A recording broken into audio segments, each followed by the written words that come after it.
Welcome to ESPN College Football presented by McDonald's. As we say hello and welcome to Atlanta, where the players play the 14th annual MEAC SWAC Challenge. The Eagles of North Carolina Central making their first appearance along with Prairie View A&M. The Panthers and Eagles meeting for the first time ever in this challenge here from Georgia State Stadium. As we say hello and welcome in with the former Howard University and NFL quarterback, Jay Walker. I'm Tiffany Green. Certainly glad to be up here with you this season. We call Atlanta the grand opening and grand closing for HBCU football. This is where it starts and ends. More importantly, where it ends with the Celebration Bowl at the end of the year to crown an HBCU national champion. But in this MEAC SWAC contest, it's pretty much been one-dimensional. The MEAC has dominated their SWAC opponents with the SWAC only getting 3 victories in 14 years, but it's been a historic year for HBCU football, and it all starts right here in Atlanta today. And certainly coaching changes have headlined the offseason. We've seen 10 first-year head coaches. 2 of them we'll get a glimpse at today. Eric Dooley, longtime veteran assistant, now running the show at Prairie View. And in my opinion, this is the best offseason hire of any institution in HBCU football. Eric Dooley has put up points everywhere he's been. What's taken him so long to get the job, I don't know, but they do have high expectations, particularly on the offensive side of the ball. He's what you call an offensive guru. They want to know if he has enough what it takes to overcome that hurdle in the SWAC West, which is Grambling in Southern University. His counterpart on the other side, the interim head coach for North Carolina Central and Granville Eastman. He's had a fascinating journey to get to this point. With more on that, we send it to the third member of our crew, Olivia Harlan. Thanks, Tiffany. Yeah, Granville grew up in Canada, and his first love was fishing and skating. His dad saved up to buy all 3 boys some skates, and they'd go to a nearby pond until one day a bigger kid fell on the leg of his younger brother, Michael, and the leg broke, compound fracture. Due to surgery and some complications, Michael had to miss a lot of school. That was enough for Granville's dad to throw out all of the skates. While at the same time, Warren Moon was becoming pretty prominent in the CFL, and Granville became a fan. He said it broke down barriers of what he had associated with the sport. So as he got bigger into football, and flash forward to today, Granville does have that interim title, and he says he plans on running this program as if he is here to stay. He'll be a part of the national search at the end of the season. All right, thanks so much, Olivia Decker. Meanwhile, Granville Eastman certainly likes the defensive side of the ball, and he's got a special player in Devontae Reynolds. Devontae Reynolds can do everything on the football field. Great football player. Take a look at this open field tackle on Tariq Cohen in the open field. Then the ability to have the high football IQ to get involved in the passing game and not only recognize but disrupt it. And then every now and then when your defensive coordinator puts you in the right position, you have to make a play. And watch Devontae Reynolds single-handedly defend the option, take the ball out of midair, go the other way for a pick 6. Oh yes, that was a SportsCenter top 10 play. They're going to need to see some top 10 moments from him this season for the preseason MEAC Defensive Player of the Year. Devontae Reynolds from nearby Tucker, Georgia, here in the metro Atlanta area. North Carolina Central won the toss. They deferred, so Prairie View A&M will be back to receive Xavier Johnson, the freshman out of Temple, Texas, back for the Panthers. And John Picaro with the kick, and we are underway. Johnson brings it out to just about the 10-yard line. He's hit hard, rather 15-yard line. And Darius Royster laying the wood so we get things started, and we'll get a chance to see this Prairie View A&M offense. And while we know Eric Dooley is a terrific offensive mind, Ted White will be calling the plays. The offensive coordinator, Jalen Morton, kind of had his coming-out party last week versus Rice. He won the job during camp. They say he's a great leader, high student athlete with a 3.4 GPA, and he's a gym rat. 3 touchdowns a week ago. Impressive debut for the young quarterback. He accounted for 77% of Prairie View's offense, and there a big hit after the catch. It was put on the deck. Brandon Bailey helped to pop that ball loose, and a big play for North Carolina Central. We'll see the call on the field. They may say he was down, so it stays with Prairie View A&M, but certainly lighten it up on the defensive end. Yeah, fumble recovery by Prairie View A&M, but that's going to be the key to this game. How will Prairie View A&M stand up to the physical nature of MEAC play? You know, one of the things about it is You know, we say that the SWAC has a lot of flash and the MEAC has a lot of grunt in between the trenches. And you saw it earlier on that first play with a hard hit being put on the receiver by the North Carolina Central defender. And quickly to start the game, our officiating crew is running over for a review. Eddie Kelly, the head referee here today. And whether or not this is a catch, and I think it's a catch. He definitely made a football move. And then if it is a catch, the recovery, and that ball was still loose while they kept going. And look, it squirted all the way out of the pile, away from it. So Prairie View did recover. If it is considered a fumble, I think they can only look to see whether or not they're calling it a catch and where the ball should be placed. Well, Dewanye Tucker had the ball popped loose. It looked like Zarian Holcomb, the junior, recovered it. And so they'll confer Eddie Kelly. And there are, of course, review officials and Anthony Johnson and Yvonne DeLewis. So, again, back to that question, you felt like he catch it. So did I. He made a football move right there. Yeah, made the catch, had a football move, got rocked, and then the ball came loose. And then it's a matter of where do you spot it on the recovery. And I thought the officials did a pretty good job of spotting the football. It was a missed opportunity on a big hit from North Carolina Central, but Prairie View A&M should definitely keep the ball. It's a matter of where they get the ball. Eagles linebacker Brandon Bailey causing the disruption. He had a great spring, coaches said, at 13 tackles a season ago. You saw him rock Tucker. I mean, that's just football. After further review, the ruling on the field stands. Second down. So it'll be second down for Prairie View A&M. And they'll get the ball right there at the 25-yard line. Impact hit.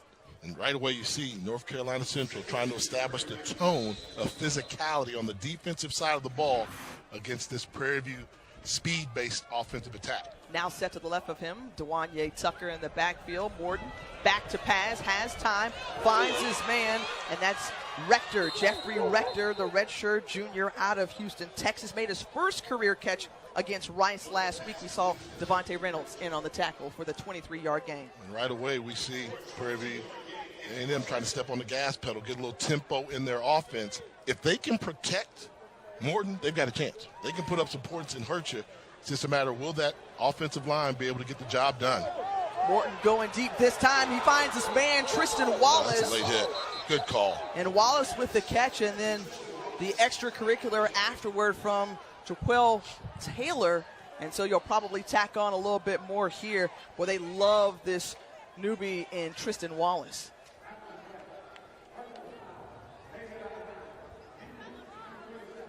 The distance to the goal, first down. You talk about Tristan Wallace. I mean, he can do it. Last week he was running by the Rice defensive backs at will. They think he has an opportunity to be the best wide receiver in HBCU football. You see him haul it in there, and you go back to last week, and Wallace accounted for either a touchdown or first down every time he touched the ball. Play action. Morton decides to hold on to it himself. He gets into the end zone. They call it, yes, Prairie View A&M on the board first. A 13-yard scamper for Jalen Morton. They felt like this young man had a big-time arm, but this time he does it with his feet. Yeah, and you see they caught Kawan Cox, a defensive end, left him unblocked, number 7. He's responsible for not allowing the quarterback to break contain. Good job by Morton, showing the athleticism and an impressive drive for Prairie View. They saw their playmakers make plays. Morton with good leadership. They got the ball to Tristan Wallace, and then they were able to capitalize it with a touchdown. So Zach Elder, the SWAC freshman of the year from a season ago, tacks on the extra point. And the Panthers on the board first, so they strike first in this MEAC SWAC challenge from the ATL.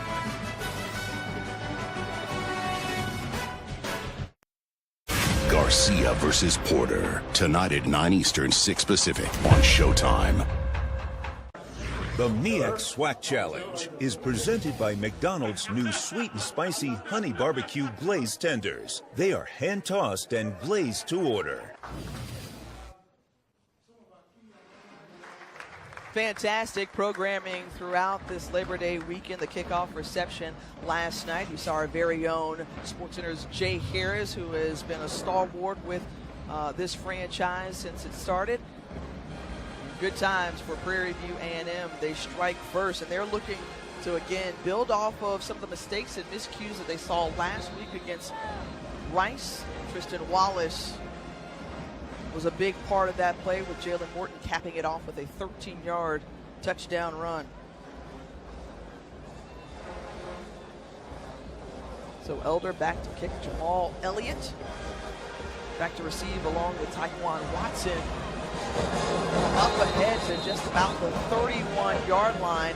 That's where the Eagles will trot onto the field and start their first offensive possession behind Chauncey Caldwell. Caldwell, who is a sophomore out of Durham, North Carolina, who kind of took over some of the starting role last year, had 8 starts a season ago, and he's a dual threat quarterback. It exceeded expectations a season ago, was put in the game on the spot due to an injury to their starting quarterback, and the young freshman then from that local area there in Durham exceeded all expectations. He became an offensive weapon, can throw the ball with great arm talent, but feared as a runner, one of the best running quarterbacks you'll see.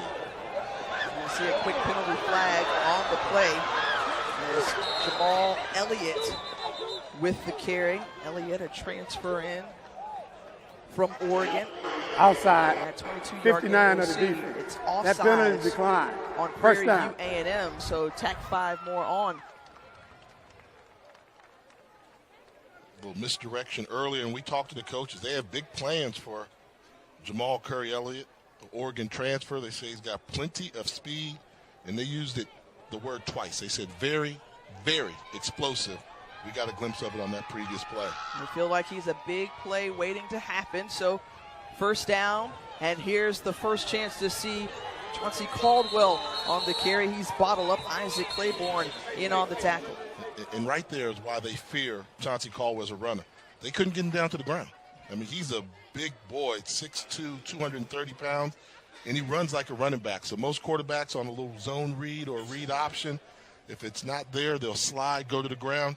That's not in Chauncey Caldwell's DNA. He will finish the run like a running back to pick up extra yardage. He racked up about 500 a season ago. Back to pass.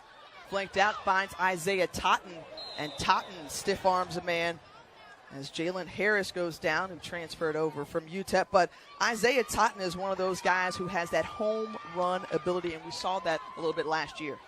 They keep running backs at North Carolina Central, and last year he was the newcomer on the block. They had 3 running backs. 2 of them had been previous All-MEAC performers. Isaiah Totten, as a freshman, took the starting role. That's how talented he is.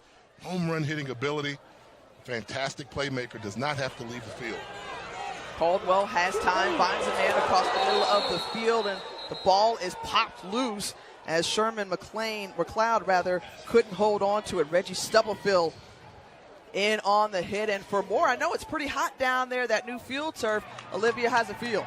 Oh, Tiffany, yes, it is. It could reach 90 degrees before the end of the game. So, of course, you have to think about cramping and hydration. Well, NC Central has required all of their players to drink at least 24 to 30 ounces of Gatorade and water and other electrolytes. But last week, they had 3 practices held at noon. So they've been trying to get acclimated to this heat. And Prairie View A&M played at Rice last week. They're ready, and they rented these Power Breeze Cool Mist fans, which are key. And the other sideline does not have them. They also encourage pickle juice and bananas throughout the week. It's a week-long preparation to play in this heat. You know, it's ironic. I've been doing this game for the past, 13, 14 years, and I always call it the cramp bowl. So everybody comes out fresh, but like Olivia's saying, fourth quarter, when you think you're fresh, your body's not used to it, you'll start seeing guys go down to the mat taking a rest. So let's hope they listen to what the coaches are trying to tell them and stay hydrated. Well, when we were here for walkthroughs on yesterday, I mean, just the difference of temperature from the tunnel onto this field was drastic. Caleb Roach now in the backfield. Good look at the junior for the Panthers as a penalty flag is thrown on the field. I'll start. Offense. Number 70. So that'll back up First down. the Panthers a little bit closer to their own goal line. Well, Jalen Morton, who had a good week last week, see 1 for 1, and picked up, of course, 22 rushing yards and that touchdown to get the Panthers on the board first. In his own end zone has plenty of time. And a little shake and bake, some move. And Jeffrey Rector, who we felt like we would see a lot of. You know, you hear about Tristan Wallace, and of course a guy we haven't seen yet in Marcus Hardy. But how about the 35-yard catch of Jeffrey Rector? Yeah, because of the attention drawn to Tristan Wallace, the bottom of your screen, and you get one-on-one matchups. And if you're a secondary receiver, you can make some big plays with one-on-one coverage. It was a design run. Didn't go very far. I mean, it's unique how they hide Tristan Wallace, but they don't hide Tristan Wallace. If you see number 11, they have him flanked out so far wide down low on the 40-yard line where they're trying to generate that. So he's on the bottom of your screen on an island so he can take advantage of a one-on-one matchup. And they look to the sideline, see the safeties high, not in a position to cover, look for them to try and go weak side with this football down to Tristan Wallace's way. 4 receivers set now. Instead, the fake handoff, Jalen Morton up the middle. That's first down yardage and more. So everything going well thus far for Prairie View A&M. They're pretty much moving the ball at will. Playing number count football because of the threat of the passing game, the 4 safeties high, they're not involved in the running game. So anytime they're going to see that look, they're going to continue to run the football and hope that their offensive line can get the job done. Randy Onwanyu helps to stop Dewanye Tucker. He trots off onto the field. And what's North Carolina Central got to do to slow down this Panthers defense, Jay? Because really anything in their playbook, it's working for them mostly. In obvious pass situations, you have to pressure the quarterback, force Morton to get off of his spot. And this is normally that time on the field where Devontae Reynolds makes a big play. I keep an eye on number 22 in Burgundy. Morton going down the field has his man, Marcus Hardy. They feel like he can be a guy that makes a difference in that receiving core. They just overthrew his target. And I'm going to tell you, one of the things I'm seeing right away is the team speed of Prairie View. Right now, I just clearly say they are faster than North Carolina Central. These wide receivers are flying by the Eagle defenders. That's a problem. If the offensive line protection can continue to hold up and block, the secondary for North Carolina Central could be in for a long day. And quick timeout taken by the Eagles as 3rd and 7 coming up for Prairie View A&M. Well, again, we talked so much about Eric Dooley and, of course, his offensive prowess. He has put fear in the hearts of many opponents, but then, of course, you get a chance to talk about a guy like Ted White, who I think you're pretty familiar with. I'll go into that in just a little bit because I know you were itching to talk about your Howard alum. We'll have Sunday night kickoff matchup for you tonight on ABC. Number 8, Miami takes on 25th ranked LSU at AT&T Stadium in Arlington, Texas. Our coverage kicks off at 7:30 p.m. Eastern. It's also streaming live on the ESPN app. And Sunday night kickoff is presented by NHTSA. Big game for both schools there, Miami and LSU. I think they both have to have it. Definitely think probably Miami a little bit more if they want to continue to stay in that playoff conversation if they can make it. Can't start off the season with a loss. So the Panthers moving into Eagles territory, continuing to gain yards off the legs of Jalen Morton beyond first down yardage. And that's how you know, when you asked me earlier, what do you have to do? You have to give Jalen Morton off his spot, force him to leave the pocket, but you have to bring him down. Poor job by the linebackers at the second level of making the tackle after the defensive line got him off of the spot. Tucker wrapped up in the backfield. Brandon Bailey in on the play. And we see some laundry on the field.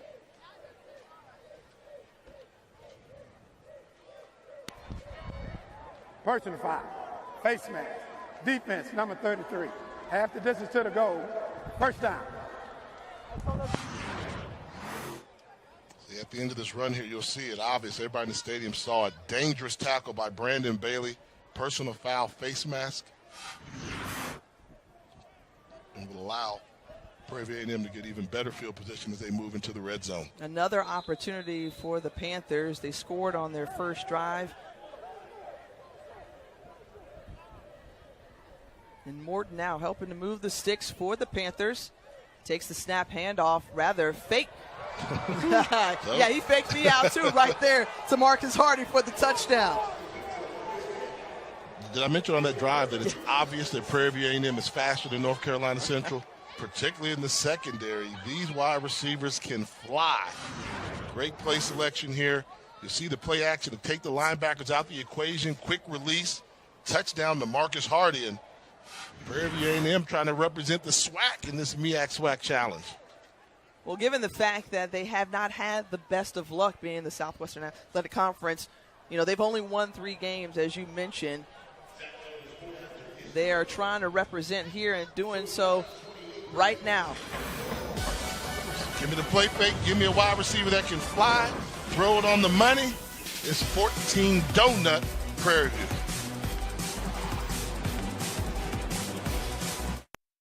The all-new Acura RDX with ELS Studio 3D sound. Prairie View A&M able to jump out on the board first, 14-0. And when we talked with Coach Eric Dooley, he said we needed a fast start. They've gotten one here this afternoon. Start to have to have, and got off to a slow start versus Rice, and then they heated up. Now they're on fire. So it almost looks to me like you can tell one team has played a game this season, while North Carolina Central still trying to work out the kinks. They can't afford to fall too much further behind because this offense for Prairie View, that seems like it's not going to slow down. Meanwhile, Jalen Morton is just on fire. 3 of 4 passing, 78 yards, and has accounted for both touchdowns. That one through the air. Zach Elder on the kickoff. And Tyquan Watson watches the touchback as it rolls into the end zone as we send it down to the field with our Olivia Decker. Well, Tiffany, 3 players for NC Central played together at Hillside High School in Durham. That's less than 3 miles away from the NCCU campus.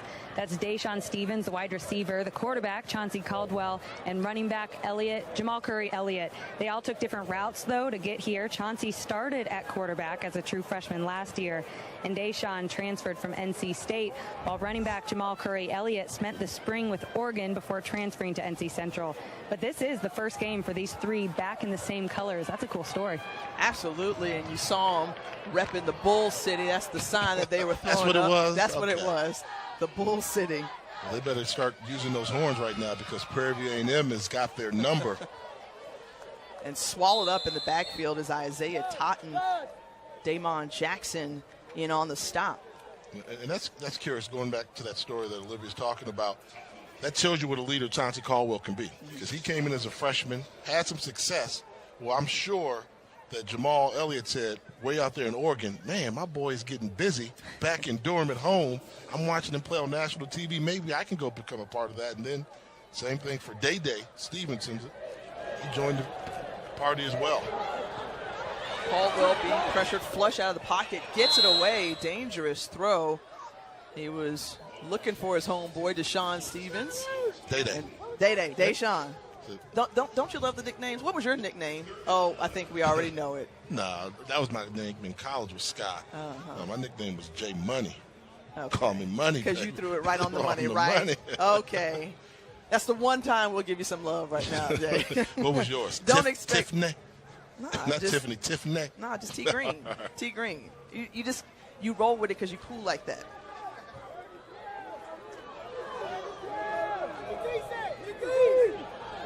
Caldwell finds this man in the backfield in a short game back to the line of scrimmage. Yeah, and this offense right now has no rhythm to it. Even the timing on this screen was off. I mean, screens are all about time. You're supposed to hold it for a second, get rid of it.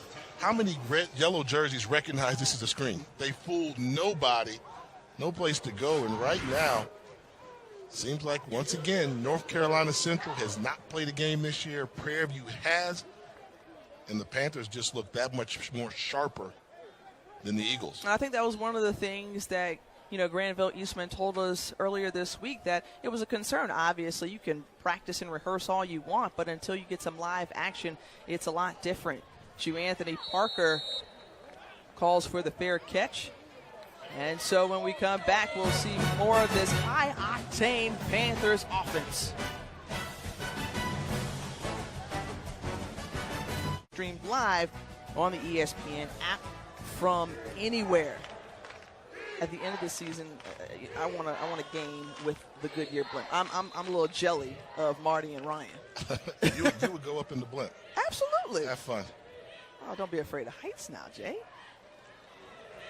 As Jalen Morton and this Panthers offense gets things underway, and we see the catch brought in by Tristan Wallace. Wallace, who transferred to Prairie View A&M as he began his career at Oregon, but left after a sexual assault allegation. He was never charged, and now he finds an opportunity here with the Panthers.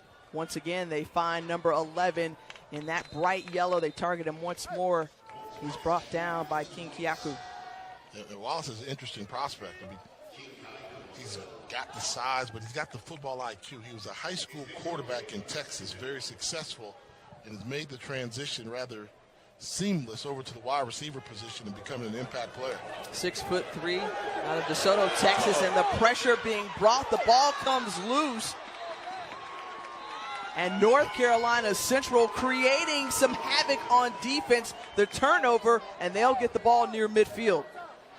Yeah, they tried to go with the double move, stutter go, pump fake on the outside, but the offensive line could not protect enough. It was a great job by Darius Royster, number 43, getting to the quarterback, forcing the fumble. And now, we're starting to see some signs of life from this North Carolina Central team. And their hallmark all throughout has been a traditionally very strong defense, especially up front. They graduated 3 of those 4 starters from a season ago. So when you look at, you're missing Jaquan Smith and Roderick Harris and Chris Burton. But here, making a big play was Royster. Coming off that edge, and they've got speed on the edge. Quan Cox, Darius Royster, those are the guys that they think can disrupt the opposing passing game. And pretty sure they're going to take a look at that, because when I saw the replay, I wondered, was his arm going forward? Was it a pass?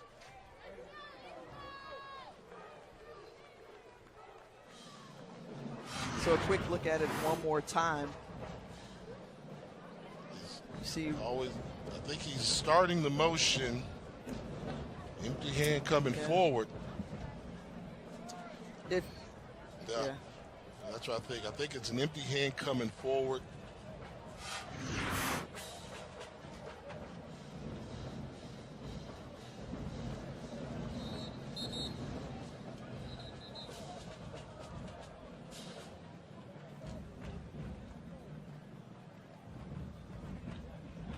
So it's actually I'm going to let the play on the field stand. So North Carolina Central will have the football. They got to get something going, offensively. They've been in this game long enough, time for them to get it going, and I would think they're going to get the running backs involved into the game a little bit more. That's who they featured in camp. Let's see if they can get it going. And Elliott with the carry, and he's stopped and brought down behind the line by Isaac Claiborne. He had a career-high 8 tackles last week against Rice, and he's a guy who's surprised coaches. Yeah, and this is a fantastic job of setting the edge. He's been that senior surprise, that guy who his last season of college football, he's putting it all on the line, forced the running back to the inside, then make the open field tackle. Great job by Isaac Claiborne. Thus far, the Panthers have slowed down the eye-catching speed as Caldwell overthrows his intended receiver, Deshaun Stevens, but we haven't seen an explosive play yet, even though it's still here in this first quarter from Jamal Elliott, nor have we seen much from Isaiah Totten. Yeah, and that's they're trying to run the ball, but Prairie View's done a good job of stopping the run on 1st and 2nd down, and Chancey Caldwell just hasn't found his comfort level throwing the football. We want to see the evolution of him as a passer in his sophomore season. Thus far, it hasn't been there. 3rd and 11. This is an area where they excelled last year, and they're not going to get anywhere. 2nd straight 3 and out for the Eagles.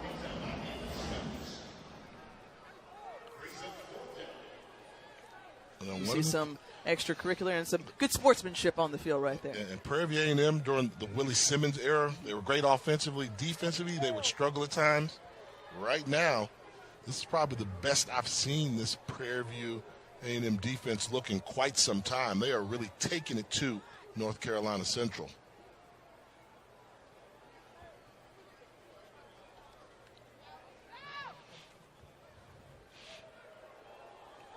and just able to get the punt off, and Parker calls for the fair catch. Well, you talk about Prairie View A&M, but looking at what Central was able to do a season ago, they were great on third downs, and so was Prairie View A&M as well in terms of conversions. They ended the season with a 3-game winning streak.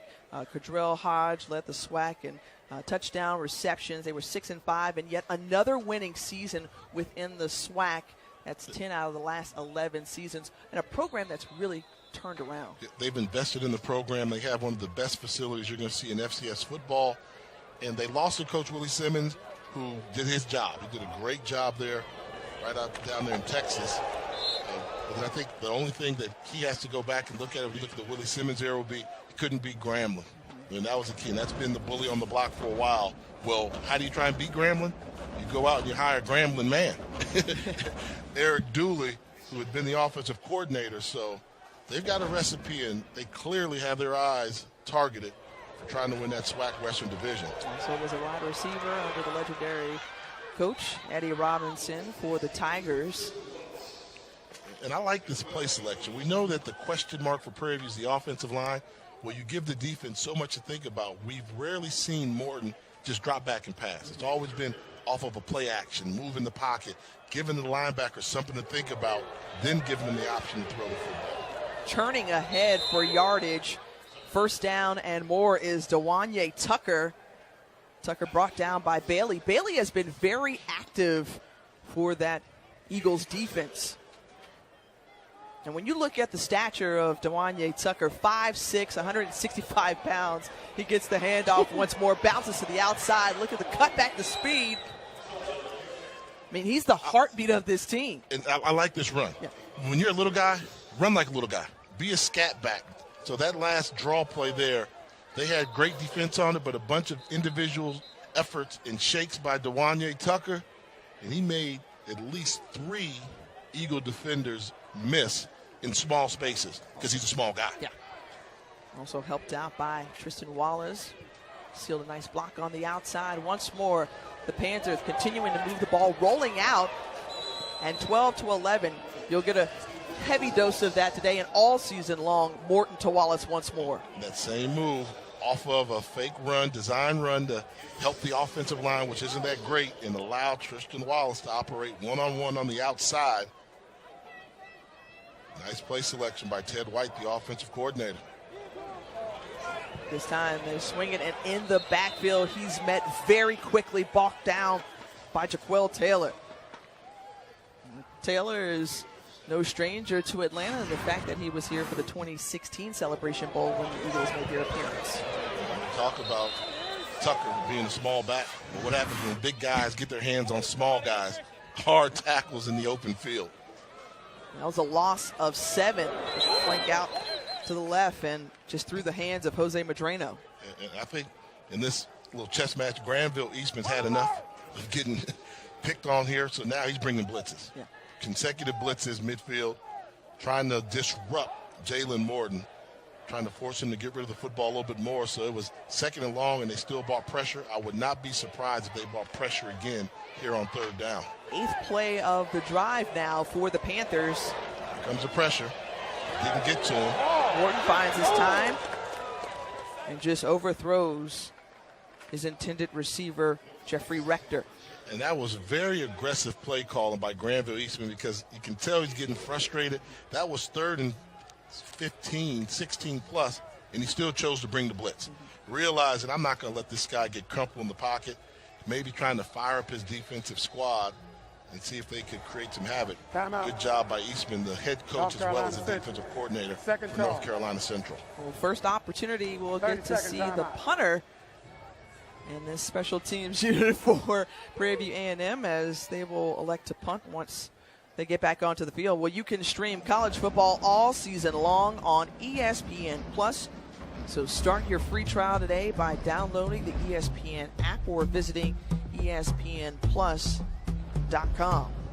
And this has got to be a win if you're Granville Eastman in this defense. Not only does he hold that interim tag, but he's also the defensive coordinator. He was that for 4 seasons under Jerry Mack before he departed for Rice.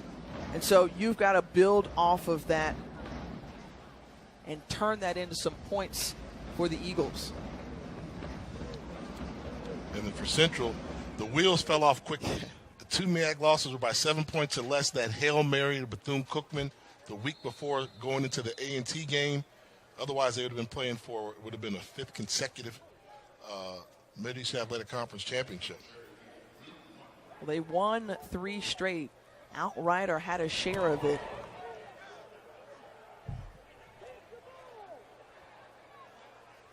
And this bounces near the 12-yard line, and that's where the Eagles offense will try to get things going. 34-yard punt for Darborn. And then I think North Carolina Central, you have to give them some credit. When you have that type of success, as you mentioned, 3 consecutive titles in the conference play, when your head coach leaves, somebody is doing it right on the inside. So I think it was the right thing to promote Granville Eastman up to the head coach, keep the continuity going, and see if they can continue the winning ways. Yeah, and both coaches who have gone on to different schools and both Jerry Mack and Willie Simmons have been very complimentary of their new head coaches in the sense of they feel like they're very disciplined guys who can help further the program and take it to that next level. For North Carolina Central, they've got that pedigree, but of course North Carolina A&T standing as the big dog in the MEAC, they are expected to win it again in the preseason. That's what they were, #1. And right now offensively, T.C. Taylor, the offensive coordinator for North Carolina Central, I think you're trying to use Caldwell as a passer right now, but he's more of a runner and then a thrower second. I get him involved running the football so he can have an impact on this game, and just like that, you see him. They start calling some runs for him. Get him going a little bit. We saw the passing numbers, which weren't bad, but they weren't impressive. But when he brings that threat of running, it opens up the passing game. Absolutely, and that's one area, though, they talked about wanting to develop with Caldwell, is trying to see him more as a runner, because you know that threat of him running the ball is already there. That's pretty much established. He can improvise and do things on his own, but can he be comfortable back there in the pocket? He's got time. Going up ahead, finds his man, and Deshaun Stevens was near to make the catch, but Reggie Stubblefield coming in on the pass breakup. And that's when you have to know down and distance. You're taking the 20-yard shot down the field when you only need 5 yards for a first down. Find a check down, trying to thread this ball in a tight window.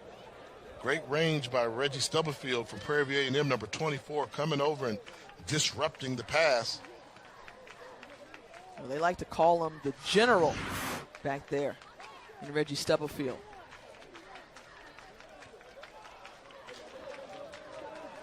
So the Eagles have had 4 possessions now and 4 punts. As Parker just watches this one bounce inside the 40.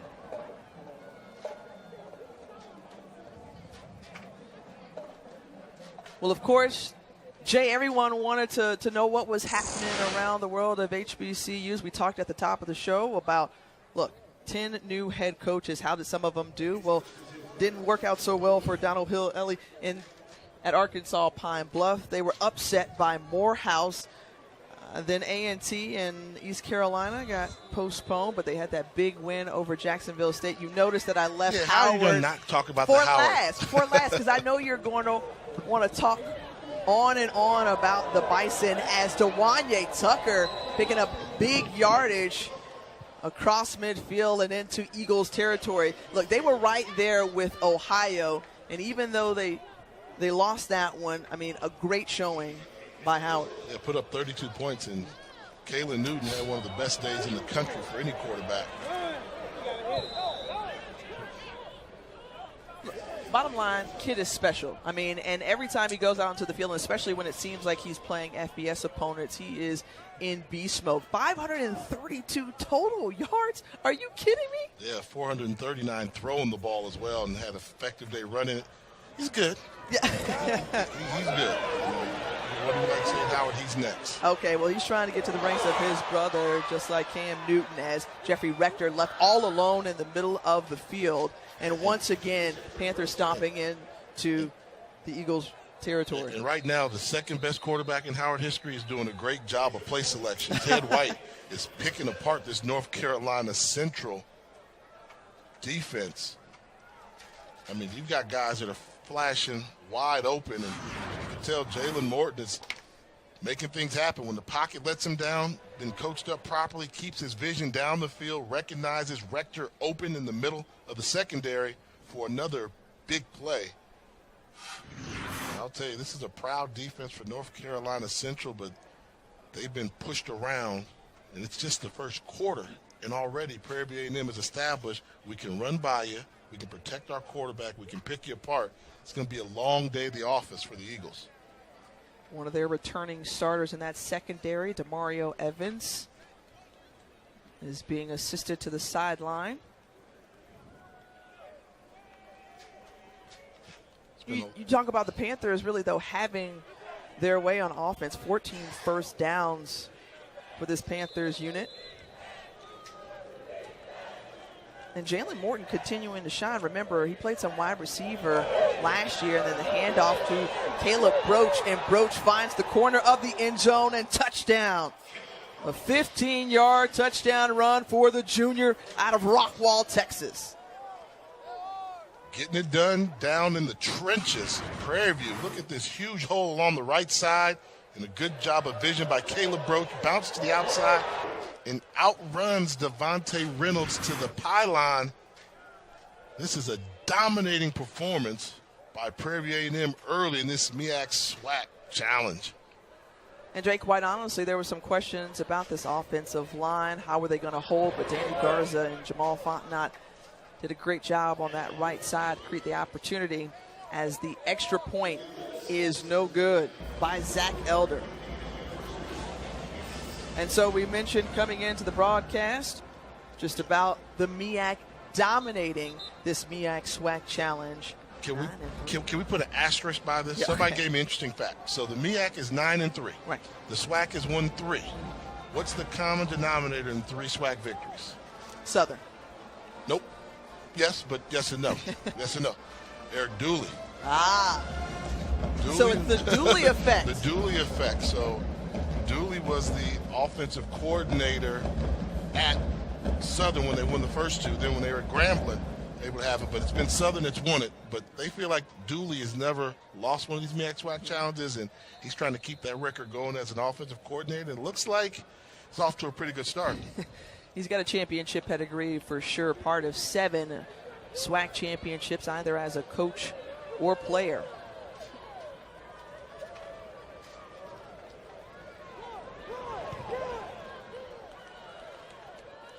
So Tyquan Watson receives it. And up the right side, finds a little hole. He's across the 40-yard line before he's knocked out of bounds. Zach Elder coming in on the tackle.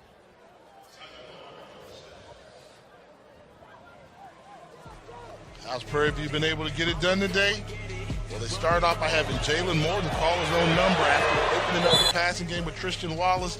Morton's been a guy that's been on fire, showing you he can throw the football as well. Than the last one, demoralizing run by Caleb Broach as the offensive line able to get it done, and the Panthers are up 20-0 here in the first quarter. You talked about opening up this offense for North Carolina Central as Chauncey Caldwell finds Sherman McLeod. So a nice gain there on first down as the first quarter comes to an end. Hot Atlanta has been hot. The Panthers sizzling up 20-0 after 1.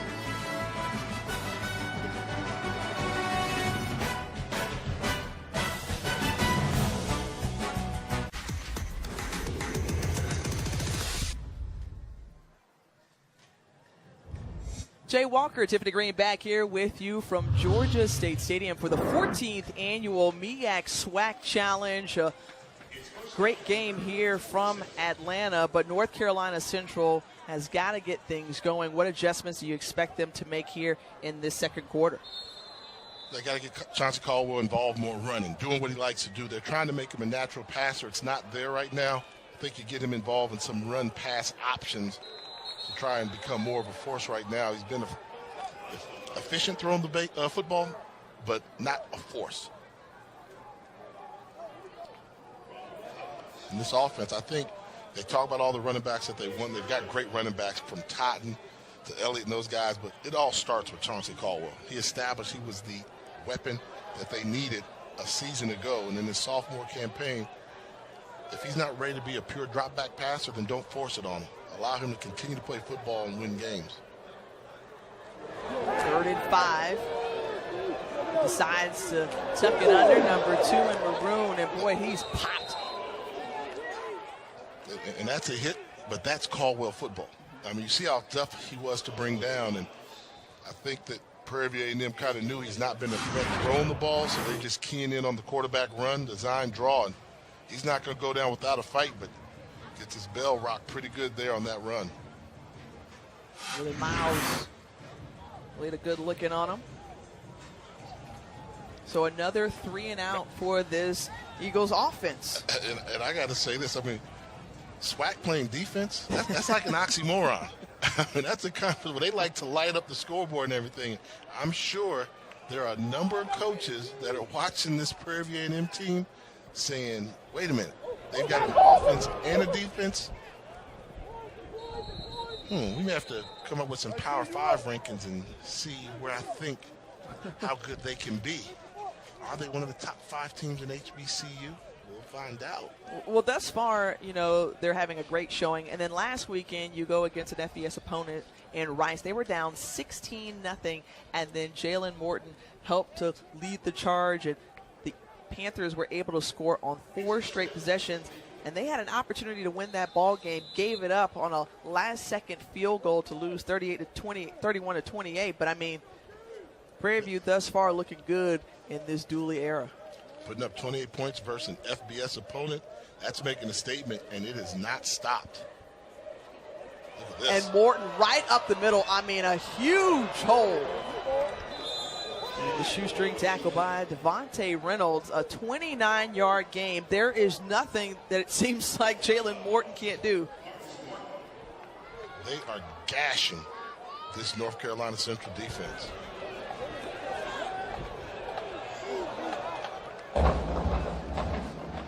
One of the few mistakes we've seen or misses there from Jalen Morton. Let's go back to that previous play with the long run, and you see there the inside linebacker tackles the running back, and it was a fake, and good job of having some ball skills behind the line of scrimmage by Jalen Morton. The handoff to Dewanye Tucker, bounces off a tackle just near the 40-yard line. And that's running small again. He's the smallest guy on the field, so you have to tackle him, get your pad level down, and he just makes himself small, able to disappear, find a crease, and pick up positive yardage on a play that was not that well blocked. He gets a quick rest, and you see trio of receivers at the top of your screen, finds Jeffrey Rector, and Rector just tries to run with it before he seals the ball. Yeah, they had it. I mean, great play call on the wide receiver bubble screen. They had blockers in front of them, would have picked up the first down and then some, but just a drop ball by Jeffrey Rector, the guy who they go to when they need big catches.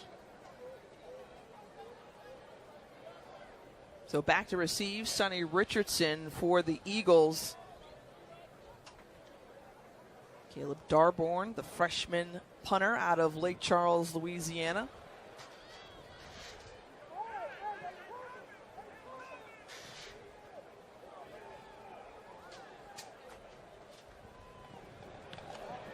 Second punt of the day, trying to pin him inside, and does so. So we'll step aside quickly here from the MEAC SWAC Challenge. Come back with us.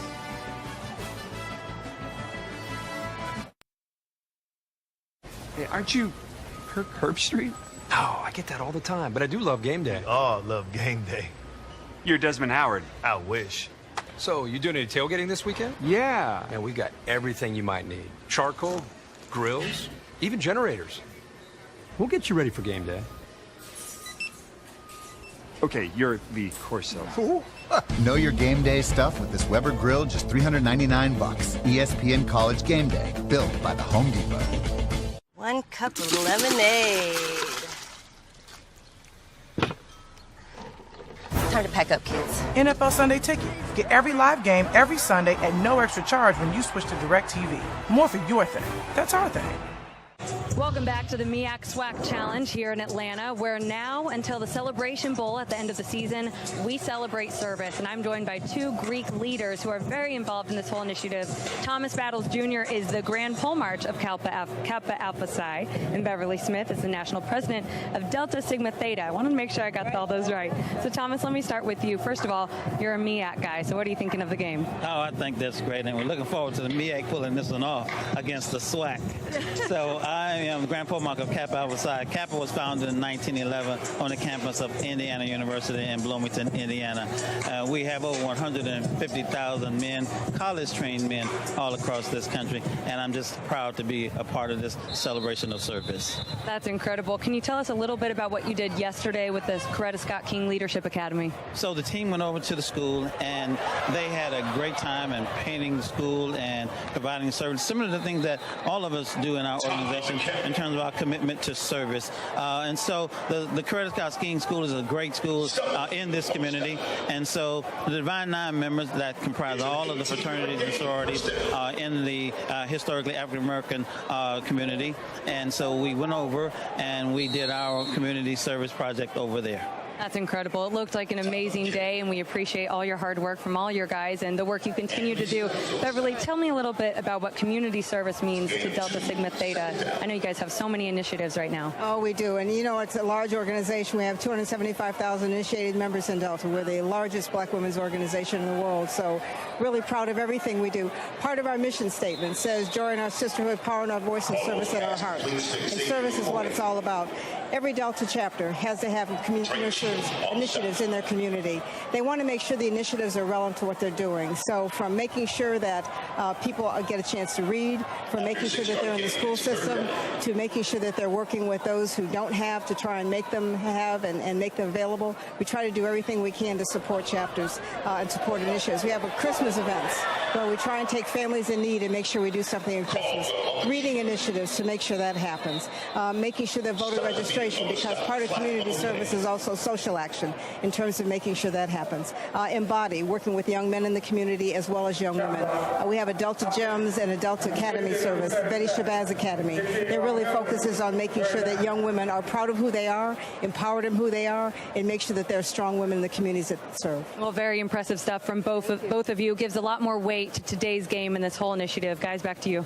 Thanks so much, Olivia. As Stephen Scott, the injured Panther, down, and we'll take a quick break. Come back with us here. 11:39 to go in the second.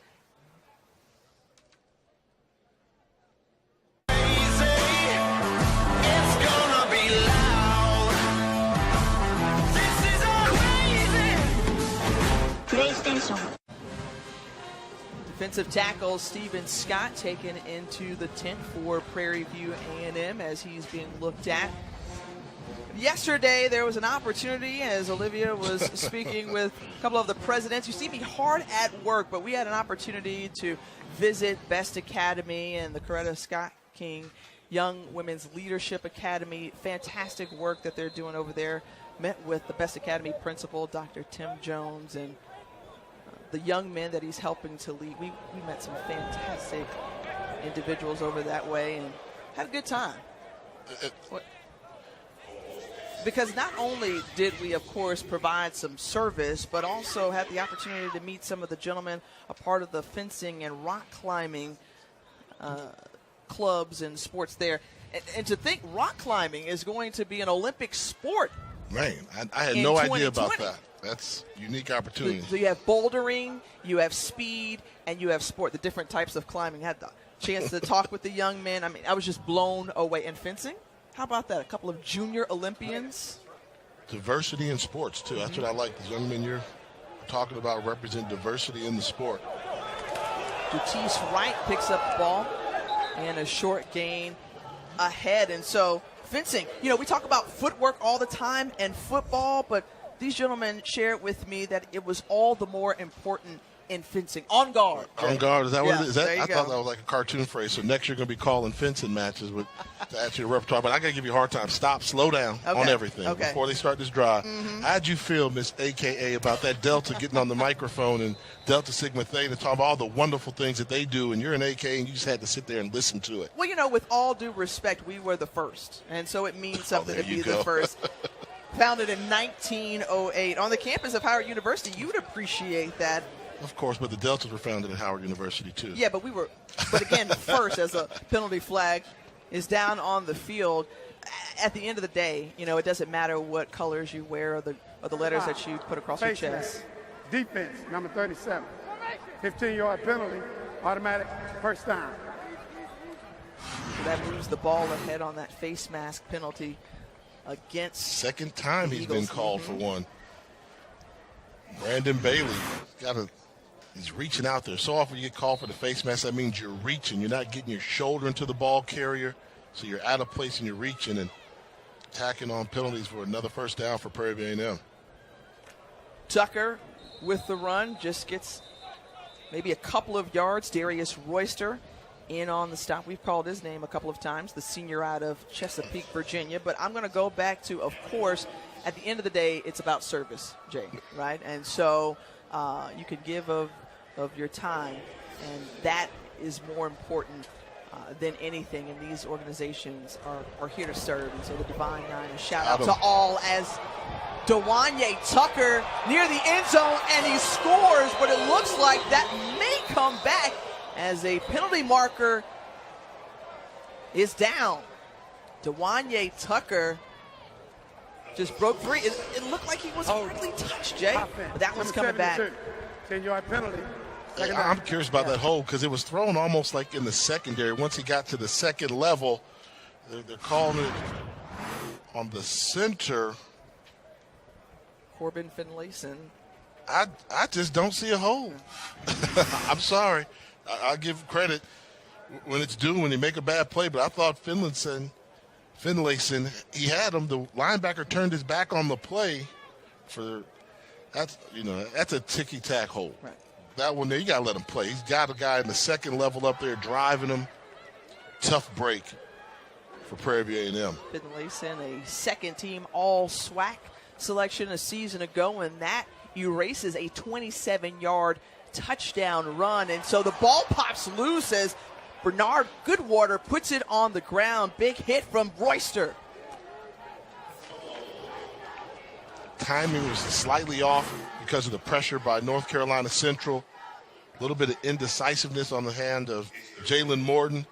Comes up with the hit, balls on the turf. Fortunate for Prairie View to retain possession. Now 3rd and a mile for Prairie View as they keep going backwards.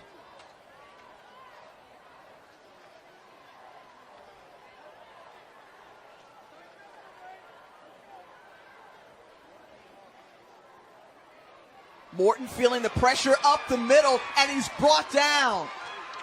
How about that Eagles defense coming through? Kawan Cox. And they brought the blitz. They've seen something where they figured out a way to get to Morton in the pocket in 3rd and long situations. Pressure's going to come from the left side of your screen. Overload that side. Force Morton to step up, and there was Kawan Cox able to get his first sack on the season. But think about it. It all goes back to that holding call. I mean, without that holding call, you're talking about another touchdown for Prairie View A&M on a questionable holding call. I'd like to see it settled on the field, not by the whistle. A fortunate turn of events for the Eagles. They'll get the ball when we come back. And of course, if this edifice looks a little familiar, that's because it's the old Turner Field. The Atlanta Braves played in here until 2016. Then they moved out to Cobb County. They've been playing in SunTrust Park now for a couple of years as we Send it down to Olivia. And Tiffany, it took a lot to convert this hallowed stage into a football coliseum. They added the new turf, obviously, running roughly along the former first baseline, and then added the grandstands on this sideline on the former outfield. They were installed recently, and eventually the baseball stadium seating decks, which you see behind it, will be modified to better fit the new venue for the second year for Georgia State. And had Georgia State not stepped up to take ownership of the former Turner Field, its fate was likely to be that of the old Georgia Dome downtown, which is complete demolition. So everyone's very thankful for that. All right, thanks so much, Olivia. As Quentin Bell in on the tackle, the senior out of Long Beach, California. And this stadium was originally built back in 1996 for the Summer Olympics. It was known as Centennial Olympic Park, now the Georgia State Stadium. You see the renovations that have gotten underway, and when it was sold over, about $53 million is what they thought or expected it would cost, and they've done a good job, all things considered. It's hard to transition. And a nice video board as well. It goes, give credit to Georgia State as well. I just learned, I think we both learned, Georgia State is the largest college in the state of Georgia. I always thought it was UGA, but Georgia State is. Yeah, and you see a good look at the old Braves clubhouse, and that's where North Carolina Central set up shop for today, as Elliott up ahead for about a 5-yard gain. Finally seeing some signs of life from North Carolina Central, so we can talk some football for a little while. We've had to talk about everything but football because the Central offense was so ineffective, but now they're getting a little drive. They're getting Isaiah Totten involved from the backfield. We're seeing Caldwell start to make some better decisions. And just like that, I'll start. they get a penalty, start moving backwards. Number 73. Get us to talk about things other than football again. Second down. We saw Steven Scott go down for Prairie View A&M. Olivia, you got an update. Yeah, Tiffany, he's still in the training tent. It's a right lower leg injury, and he's questionable to return. All right, thanks so much. Steven Scott, the backup defensive tackle for the Panthers. And Sonny Richardson with the catch up ahead, but now third down for North Carolina Central. Big third down. What do you do? Because at best, you've got to keep this drive going. You want to find a way to put some points on the board down 20. Yeah, they've got to cross midfield. Yeah. Midfield. I don't know if they've crossed midfield yet. So they need this first down right now to keep possession of the football longer and keep that Prairie View offense off the field. The toss out penalty to Richardson, but a penalty flag, as you mentioned, Jay. And yep, and wide receiver pick. Got caught with a little rub on the crossing route. And this is coming back. They have yet to cross midfield, and just as they were inching closer and closer, it looks like the Eagles will be pushed back. Blocking the back. Offense. Number 13. 10-yard penalty. Third down. And so often, when you do these little running plays with crossing routes, you want a little rub. But you're going to see he's going there to block right there. 25, Totten came and didn't even try and attempt like he was running a route. He was blocking all the way. And they caught him trying to set that block before the ball got there. Good recognition by the officials. Poor execution by North Carolina Central. So that backs the Eagles up now, 3rd and 14. Caldwell tries to loft it up in a dangerous pass as Jalen Harris got his hands on that one. And once again, the Panthers defense holds, but the Eagles certainly shot themselves in the foot. And how about Jalen Harris, who we talked about baseball and this being the old Brave Stadium. Harris spent 2 seasons in the minors as a center fielder with the Dodgers organization. So he feels right at home in ballparks, as they call baseball, say in the ballpark. Great break on the ball and a little bit of a veteran junior for them with some experience and showing he's got some athleticism on the corner as well. That's a penalty. Handed to the punter, Prairie A&M.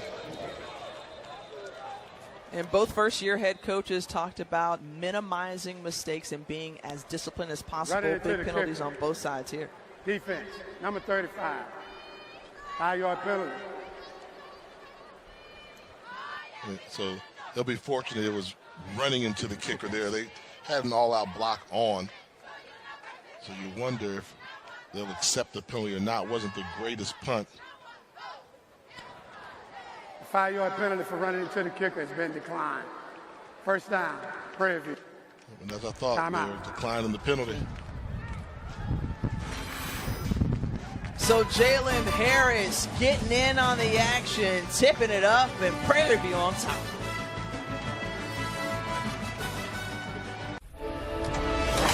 Sunrise, sunburn, sunset, repeat. Moonlight all night.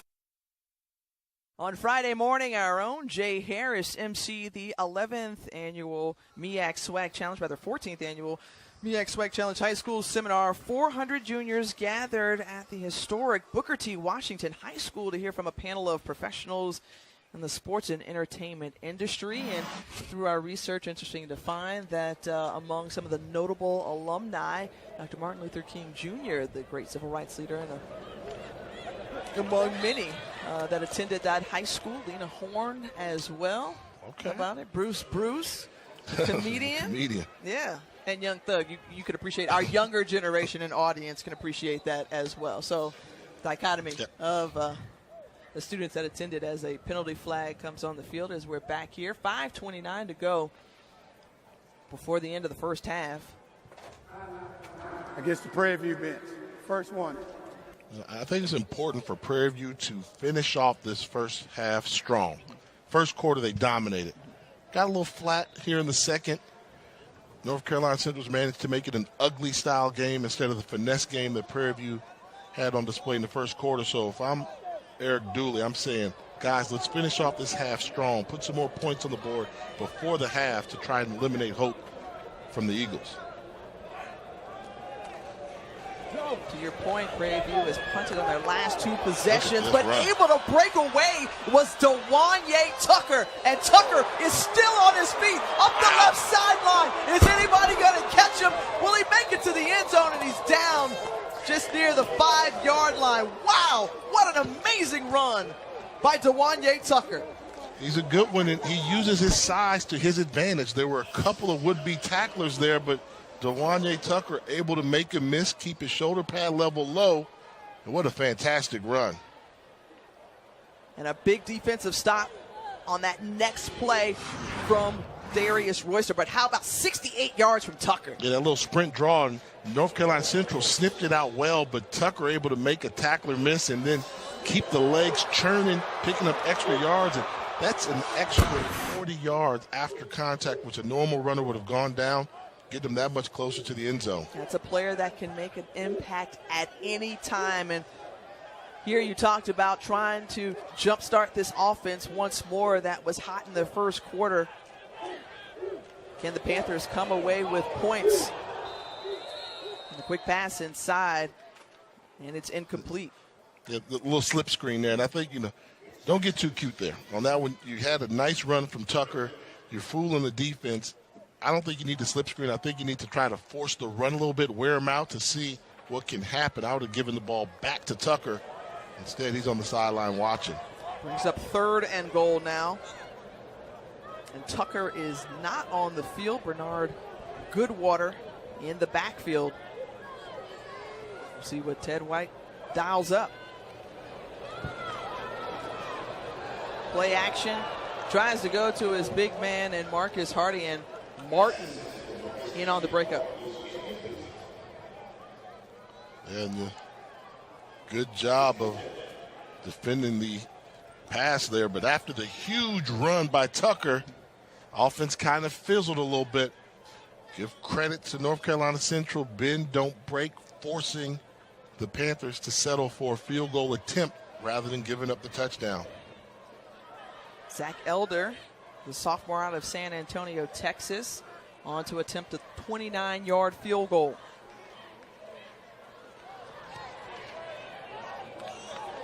And this one from Elder is good. And so the Panthers able to tack on 3 more as Elder is slow to get up. The 2017 SWAC Freshman of the Year. So Jay, when you're looking around the MEAC and SWAC, give me your power rankings for HBCU football. Prairie View. I mean, do I know what I'm talking about? We do this before the game. I told you this is a pretty good team. They made a statement coming out versus Rice, so give credit to Prairie View. I think if y'all didn't believe me, now you see right there. So coming up at 4, I mean, come on. The Bison predicted, not just me, but they're predicted to come in second in the MEAC by the coaches. Fair enough. And tough loss yesterday at Ohio, but they're doing all right. Southern, I think Southern's going to be a good one there. They always compete. And the number 2 is the G-Men from Grambling. They've been owning the SWAC and number 1 team in football. Come on now, say it with me. 1, 2, 3. Aggie Pride. Not only the best team in HBCU, they're a top 5 team in FCS football. Impressive victory over Jacksonville State in a neutral site game. And Central here, the way they're looking, they're going to be out of here in a minute. And Alcorn, I think Alcorn, Fred McNair, I think he's kind of figured out that recipe down there in Mississippi. So look for the Braves. That's my 5. Undebatable, unquestioned. I don't say it's undebatable, but certainly I would tend to agree with you there as Isaiah Totten, the kickoff return. May move Prairie View up that list.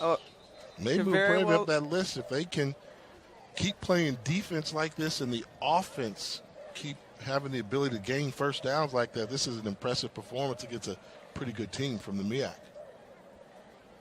An injured player down on the field. When you look at what A&T has the potential to do like they did last year, they went undefeated, won the Celebration Bowl here in Atlanta, and they had a great showing against Jacksonville State in that Week 0 game. But the guy who's going to garner all of the attention is who? Their quarterback in Lamar Raynard. Most impressive thing, you see all those numbers, right? And he's never lost a game as a starting quarterback. So A&T's lost like 3 games since he's been there. He's been injured for all those games. Undefeated still as a starting quarterback at North Carolina A&T. You throw in some Elijah Bell, the wide receiver, to go in there with it. Right now, North Carolina A&T, they're the hottest thing in Black college. Yes. And I'm not just talking about football. They're the largest HBCU now in terms of enrollment. The football team's number 1 without question. Teams ranked in the top 5. The university's doing a fantastic job. So A&T is hot right now, and I think everybody that enjoys HBCU football will say it was a proud moment when they beat the Jacksonville Gamecocks opening week of the season. So you think homecoming's going to be lit? They call it the greatest homecoming on earth as Isaiah Totten is up the middle. You can call it anything, but it doesn't mean it is. I can say I'm the best quarterback ever played. Doesn't mean I am. So just because they call it G-Ho doesn't mean it's the greatest homecoming on earth. We know that the one in Washington, D.C. is the best homecoming in. You mean Tallahassee, Florida. I'm glad you brought that up. Given the fact, though, that you got a young one in Greensboro enrolled at North Carolina A&T. So, you may have to give up a little something along the way. They won out. Oh, you say my money goes to A&T, so I go there? Mm-hmm. Not. Mm-hmm. No, never happened for me. Mama writes that check to them. I refuse to do it.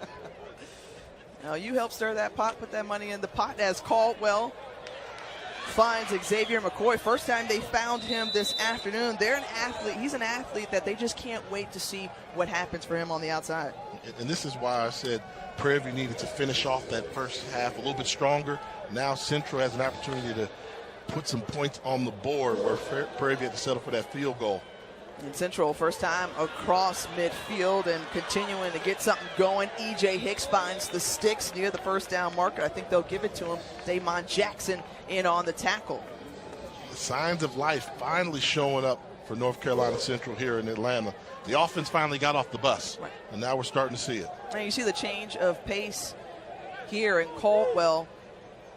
Be quick to see if he calls his own number as they're continuing to move the ball well, but that's what he is best at. See, those linebackers starting to pay attention in the passing game, so if he can get past the line of scrimmage, there's a huge hole to run in. And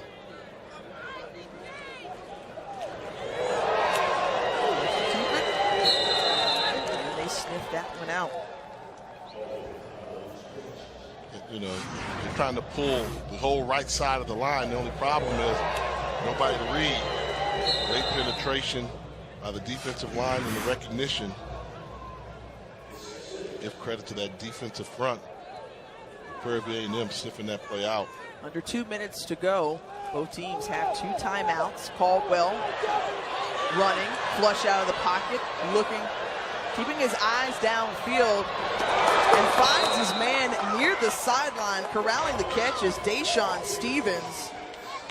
And so the NC State transfer collects a 15-yard pass, and the Eagles are soaring high. And it was a great job by Stevenson coming back to the quarterback, realizing that his quarterback was scrambling on the scramble drill, broke off his route, found the soft spot of the defense for the first down.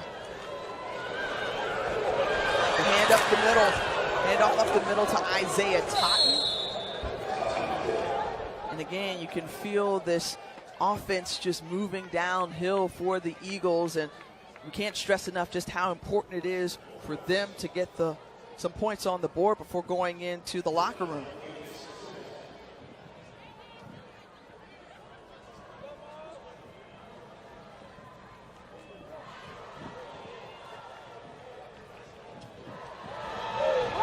Caldwell looking on the outside, and the catch is brought in by Stevens. Yeah, just playing catch with his old high school wide receiver, and that's what they're doing. You see a one-on-one matchup, get on the same page. No coach ever complains at completions. 5-yard out route, make the catch, complete it, get the first down, fresh set of downs inside the 10-yard line.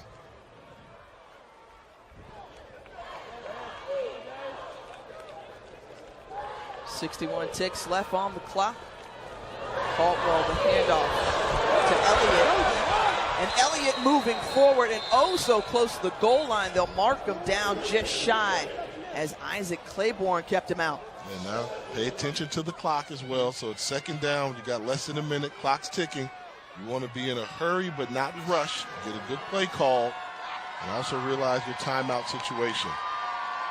The new life is being pumped in to this Eagles offense. Their fans getting behind them as a timeout is spent. 1 remaining, and they'll talk it over. Timeout. Take a look at this last run. Looks like he was going to break the plane, but right when he tried to extend out, that was Jamal Curry Elliott. I think the Prairie View defense did a good job of keeping him out of the end zone, at least the football out of the end zone.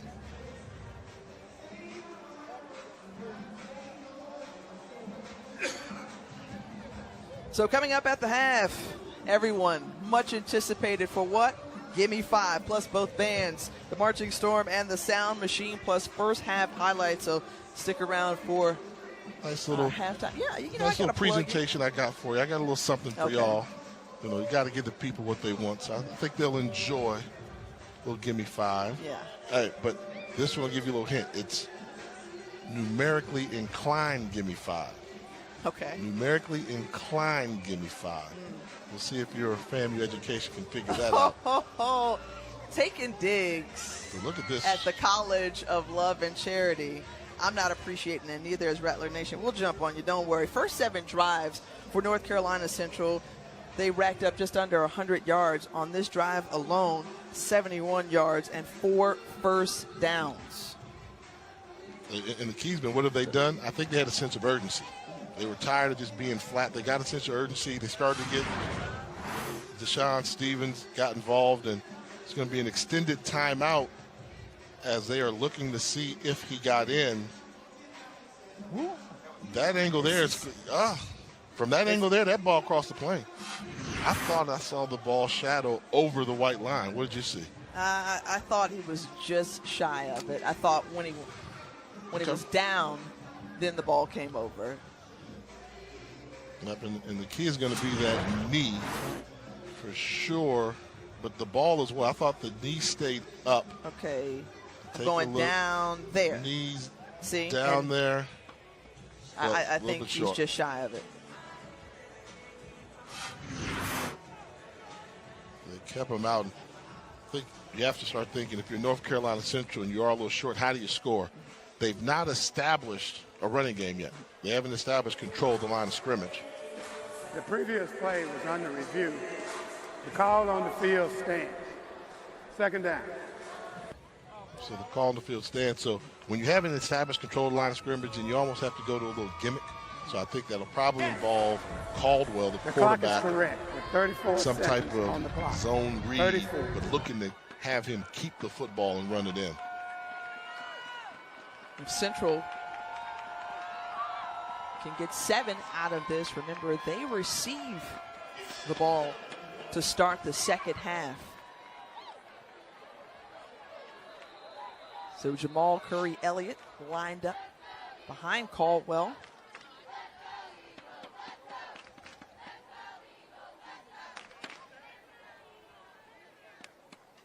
And coming up will be the 10th play of the drive.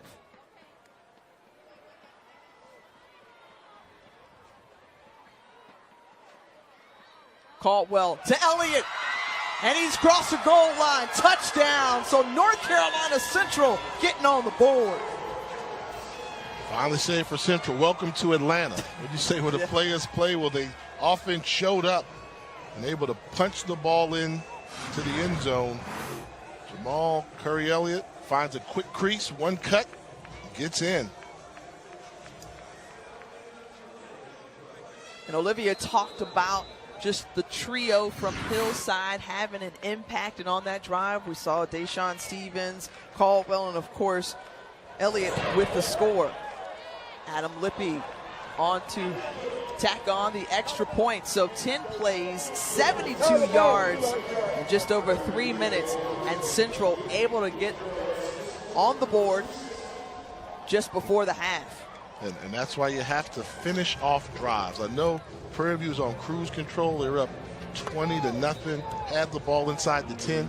Big difference in going up 23-0 and 27-0. Then you put pressure on them.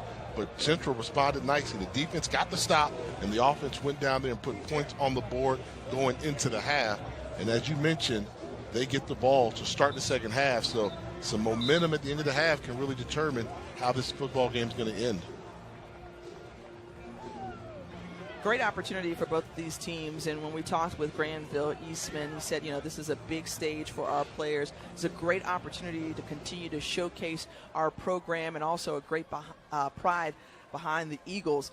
Intensity and execution. Those are words that he drilled into his players, and he continued to say on the call with us. He needed to see his players do both of them, and that drive was probably the greatest example thus far of them both bringing intensity and executing.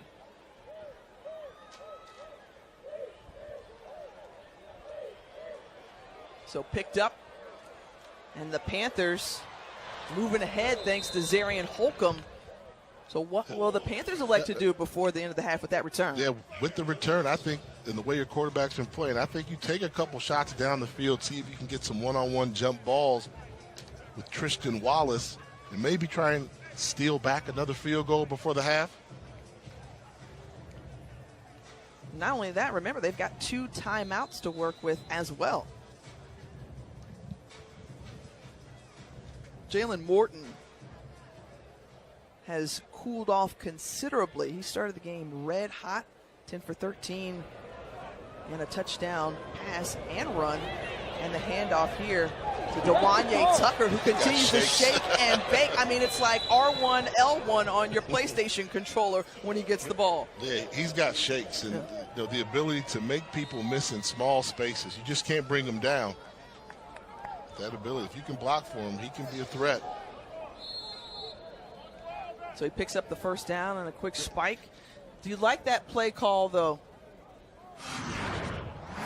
So, I mean, you know, giving him the ball is like being aggressive, and you see him there. Look at that, make that guy miss, and the next guy's going to miss. Then the third, I mean, he had 4 guys miss him before they were able to bring him down to the ground.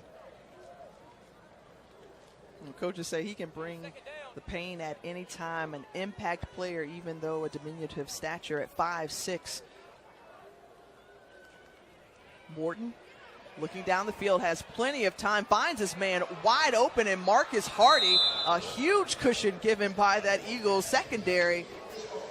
Yep. Disappointing end by North Carolina Central. The offense woke up. Now Prairie View responding in a major way. 2 big plays and able to get the field goal unit on the field. Zach Elder stepped on the scene last year And Turnhead was the SWAC Freshman of the Year. He was 10 of 12 for field goals a season ago. This one a 40-yard attempt. And this one is blocked, so it was tipped at the line of scrimmage, not returned. Well, no return here, but wow, what a stand to go into the locker room from special teams. The Eagles stepping up and not allowing any additional points on the board. See where the penetration comes from, or was there enough trajectory on this? No, that was right in the middle. This kicker just did not get enough trajectory. That's on the end of the second quarter. Easy block. Should be the last final play of the first half. And those are the type of pick-me-up plays that you want to see, given the fact that your offense just marched down the field, put up their first points of the game, and then special teams backing you up. And we talked about the momentum. Prairie View clearly outplayed North Carolina Central in the first half, but going into the locker room, which team's a little bit more fired up? It seems to be North Carolina Central, even though they're trailing.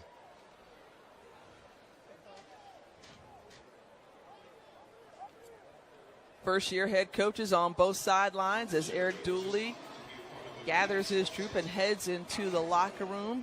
Granville Eastman has to be proud of the last several minutes of this first half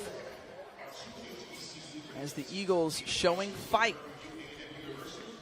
And we go to the field as Eastman is with our Olivia Decker.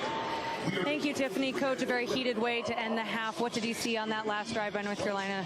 Well, I thought we had an opportunity to get some points because we gave up the momentum coming back on defense. So I thought we had a chance to probably get some points, but a couple of mistakes right there, so we got to correct that going in. Your quarterback, Jalen Morton, started off so hot. What have you seen since his last touchdown? Well, he just got to settle down and let the game continue. I mean, he don't have to do anything spectacular, just make the plays. Thank you. Thank you. So Prairie View A&M, who jumped off to a hot start, cooled off as the Eagles came flying back 23-7 at the half of this MEAC SWAC Challenge.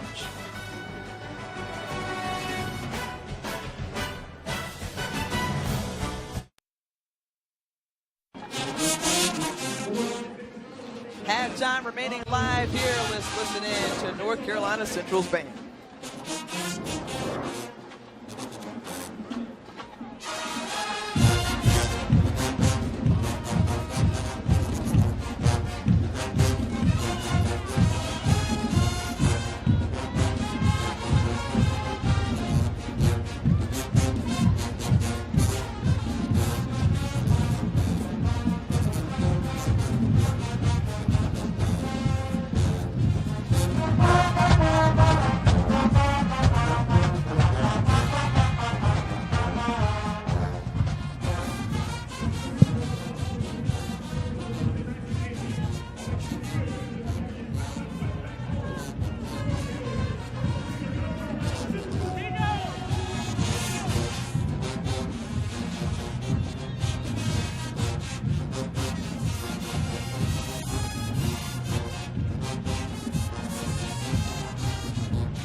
Sound machine holding it down for the Eagles fans. Come back with us to Georgia State Stadium.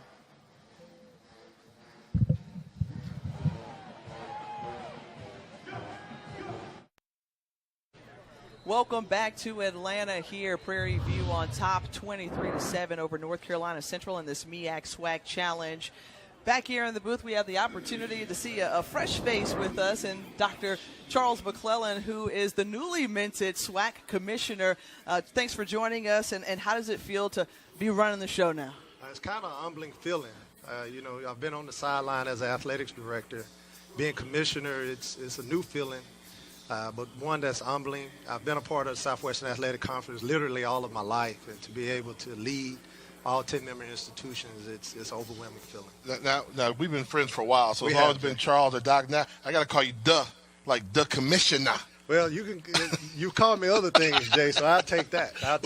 Well, coming in here watching this football game, and one, I know you got deep ties with Prairie, so you're proud. You're a proud commissioner right now as y'all are beating up on the MEAC right now. Well, absolutely. The commissioner of the MEAC, Dennis Thomas, at the reception yesterday really drilled it to us, and he told me he was 9-3 in this game, so we're 2 quarters away from making it 9-4. So second day on the job, this is a pretty good gift for You me. should have told him you were undefeated. You were winless, but you're undefeated as a commissioner. Now you got an opportunity for a win. What are some of the big things we can look forward to your leadership as a commissioner of the SWAC? Well, one of the things we want to do is bring that history and tradition back. The Southwestern Athletic Conference, we're getting ready to celebrate 100 years in about a year and a half, and we want to bring all of those SWAC greats back. We want to rebrand the conference with all of those individuals. When you talk about Hall of Fame football players, you have to start and you have to end with the Southwestern Athletic Conference. So we want to make sure that we put that brand out there. We want to make sure that we continue to lead FCS in football attendance. And we want to bring that history, recognition, and notoriety back to the Southwestern Athletic Conference so we can be everything that the SWAC is supposed to be. Gotcha. When you think about the Celebration Bowl there, y'all are 1-2 in the Celebration Bowl, but it seems like now with Prairie View emerging, I'm going to put you on the spot. Who's going to win the SWAC this year? Well, that's got to be a tough question. We have 10 great institutions. If you would have answered, we have 10 great institutions competing, but I tell you, each of our member institutions have put a lot of resources into our football programs and our athletic programs as a whole. Our academic rates have risen, so have the competitiveness on the football field. Smart man. All right, we appreciate your time, and No good luck on this journey as the new SWAC commissioner, Dr. Thanks McClellan. for having me. Well, North Carolina Central will receive here in the second half, and certainly they got things going there towards the end. Big plays by their offensive and special teams units. As we'll send it down to our Olivia Decker with more from Coach Eastman. Yeah, guys, head coach Granville, Coach Eastman told me that he was worried about coming out slow today, and that's exactly what happened. You know, he's a former defensive coordinator here, so he's going to talk about the defense and allowing 23 points. He told me there were so many possible turnovers that they left on the field. In fact, that was mostly his message in the locker room, saying you got to take advantage of those opportunities. But he feels like they have momentum. We saw it at the end of the first half, and that was what he told his team. We're still in this. How's that heat doing down on the field? It was very hot to start. Is it cooled off at all? No, it's a little sticky. Is it stickier or is it still just sticky? It's like a constant stickiness, I would say. That's my official report. You got to make sure you get near one of those fans, Olivia, and try to take advantage of that. She said earlier in the game that it was going to be nearly 93 degrees or better on that field. So please stay cool and hydrated, because that's what the teams had to do in preparation for this heat. And once again, when we saw North Carolina Central struggle, it was because of lack of success on first down. They were playing behind the chains. Coming out second half, first play, you lose 5 yards. Not the start you want to have. They have to become more productive on first down. And like you said, they have to rely on Chauncey Caldwell to hand off to Tyquan Watson, the junior out of Tallahassee, brought down by Drake Cheatham. Big play. Early in the second half, this is a big play right here. Third down, obvious passing situation. What's the quarterback, Chauncey Caldwell, going to bring to the table? What can he accomplish to keep his offense on the field? A little pressure there, but gets the pass off, and McCoy tried to go up and grab it. And Isaac Claiborne applying that pressure to Caldwell. And there was a whiff block here by the left guard. He's got his guy. He whiffs on the linebacker coming with the blitz. If he can just secure that block for half a second longer, Caldwell's got a healthy pocket, can deliver a strike. Instead, it was a miss. Brings it on the punting situation. And if you're Granville Eastman, he talked to our Olivia Decker just about starting slow. This is not the start you want to see to start the third quarter.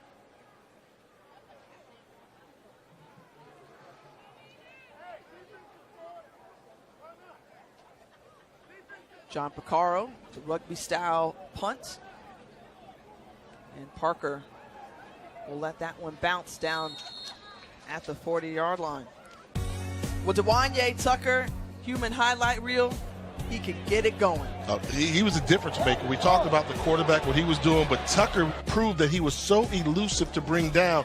Very hard to bring down to the turf. He used his small size and stature to lower his pad level, and he had some straight up fantastic highlight reel runs, particularly this one here capped off where he was able to make almost everybody on the North Carolina Central defense miss. 169 yards on the ground. Prairie View had 400 total yards in the first half. Say something about it. They whipped him pretty good. Yeah. Wallace couldn't bring that one in, and he appeared to injure himself when going for that pass. Both he and Marcus Martin are slow to get up. They're trying to run that skinny post route there, and they might have just come down awkwardly on that shoulder. But that would be a huge loss for Prairie View if he's not able to get up and continue in this game. He's the guy the offense is built around, and take a look at it going to the ground. Nowhere to really break his fall. Seems like he's in a lot of pain. So while he's being attended to, we'll step aside and take a break here in Atlanta.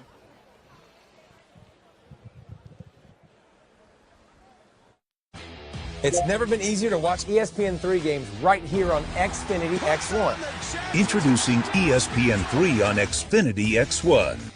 Good sign for Prairie View A&M as Tristan Wallace was able to get up under his own power and walk to the sideline. He's had 6 catches today for 62 yards. He'll take a break on this play as Jalen Morton steps back and quickly gets rid of it. Saw the pressure coming from up front. There's no foul for the ground.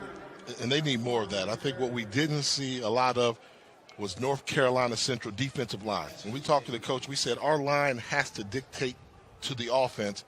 They got pushed around a little bit in the first half. See if they can get it together here in the second half and get some pressure on the Prairie View quarterback. Wallace back in the game to the bottom of your screen.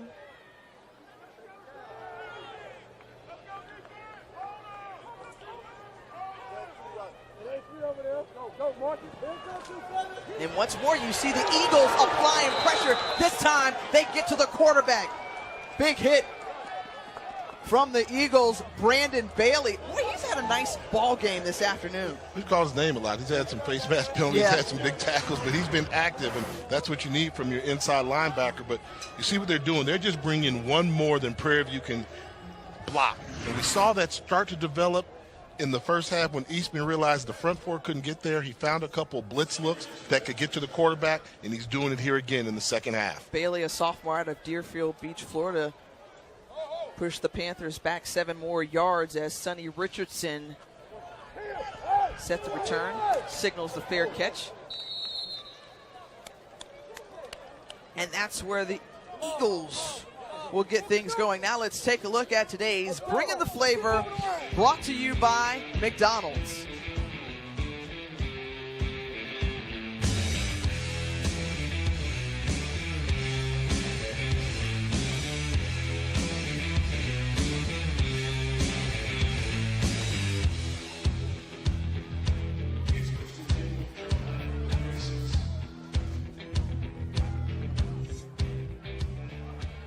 So Chauncey Caldwell, a quick flank out to Xavier McCoy. McCoy up ahead.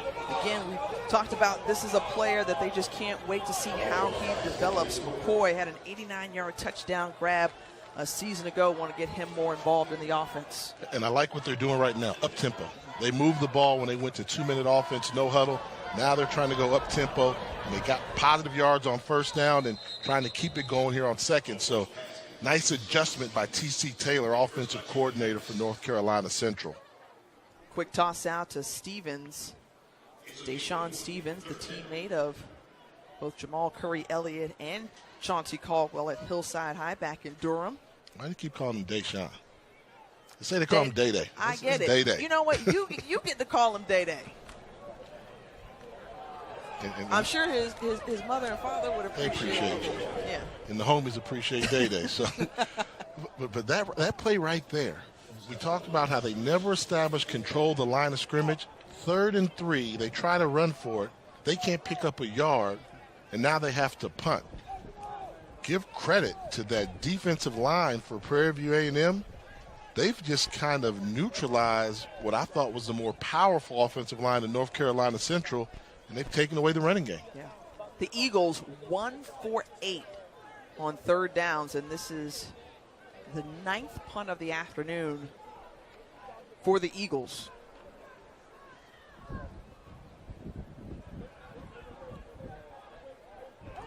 And this one gets an Eagles bounce as it's down at the 6-yard line. So that's where the Panthers will get started when we come back.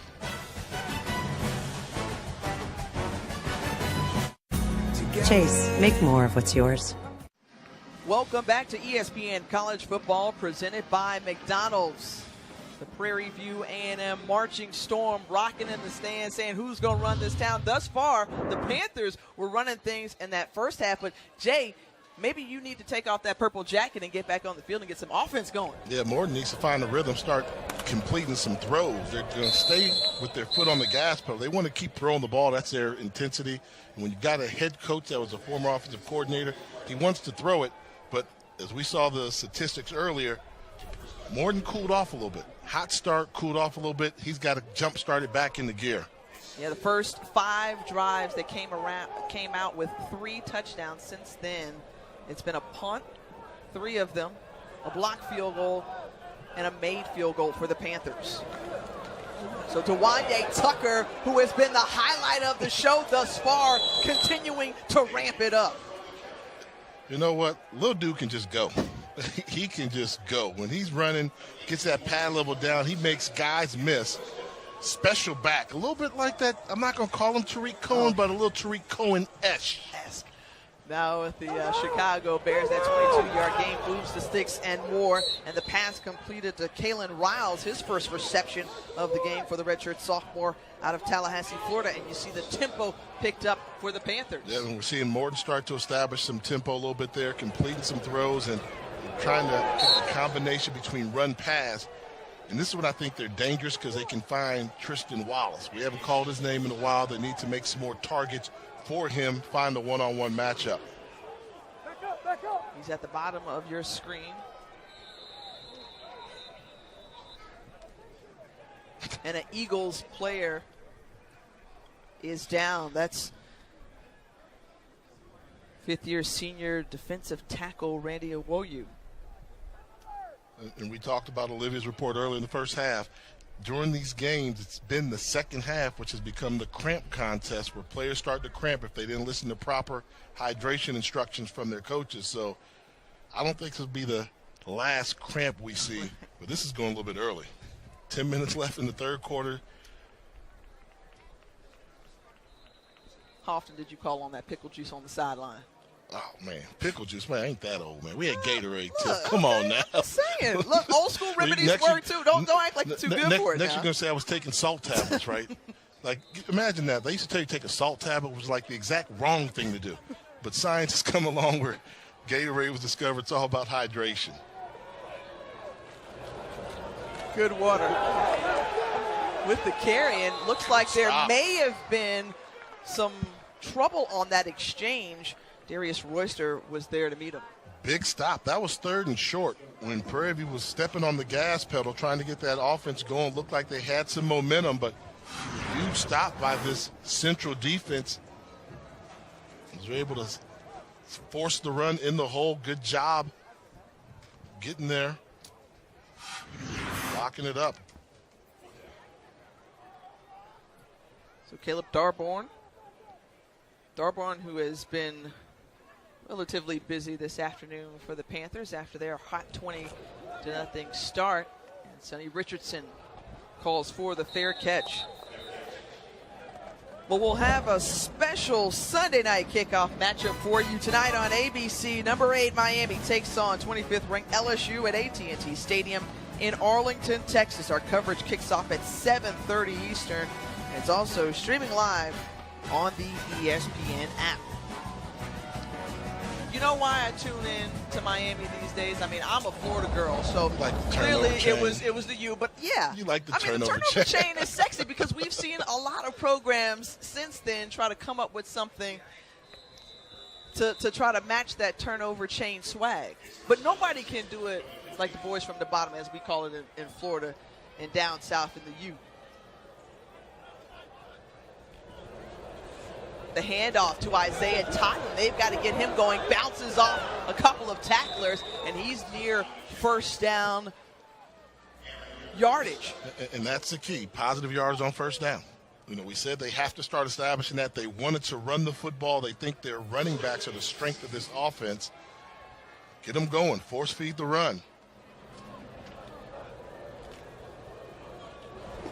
And to Totten, once again, remember, he's a guy who last year was able to really win that starting position over some great running backs in Darrell McClain and Ramon Simpson when he popped out for that 81-yard touchdown run against Duke in the opening game a season ago. And now he's the go-to guy and one of those backs you look out for in the MEAC.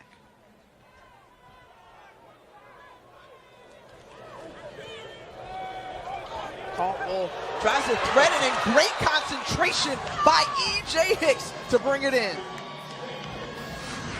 Nothing wrong with getting lucky every now and then. I mean, great break on the ball by Drake Cheatham, number 22, the free safety, but fantastic concentration by E.J. Hicks to keep an eye on the football and haul it in.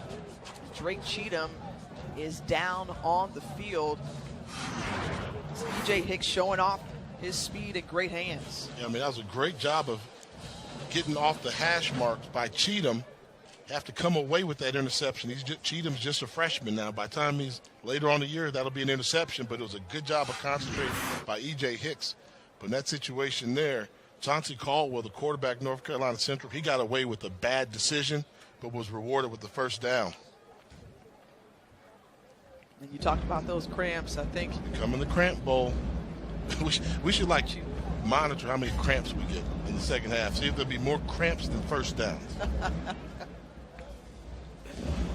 Well, certainly here, what's unique about today's game, not only the first meeting between Prairie View A&M and North Carolina Central, but also a ton of new head coaches across HBCU football. Two in action today, Willie Simmons at Florida A&M University, Rob Milstead, who is an alum of Delaware State, also Ernest Jones at Morgan State. Who stands out to you in the SWAC outside of Eric Dooley? Maynard. Connell Maynard coming down from Hampton, you know, the A&T guy. He's an offensive guy. And in Alabama A&M, they've been dying for some offense. They just want to have some offense, and I think he's going to bring offense there. Now, how long it takes for the defense to catch up, I don't know, but he's bringing an offensive mindset to Huntsville, Alabama. So I think that could be an interesting show there.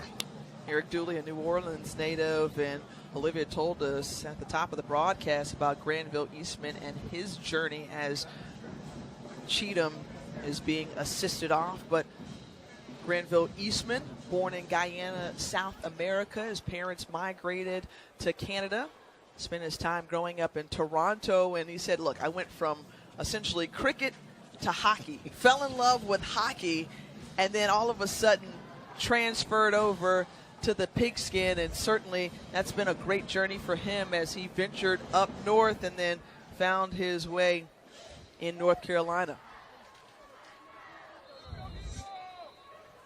So Eastman, who was named interim head coach back on December 8th. To Sonny Richardson with a quick screen, creating opportunity. He's up the sideline. He's got one man to beat. A little step inside, cut back. Yes, sir. Touchdown. 51 yards, but there's a flag on the field. Probably a illegal block downfield by one of the wide receivers, but what a great individual effort.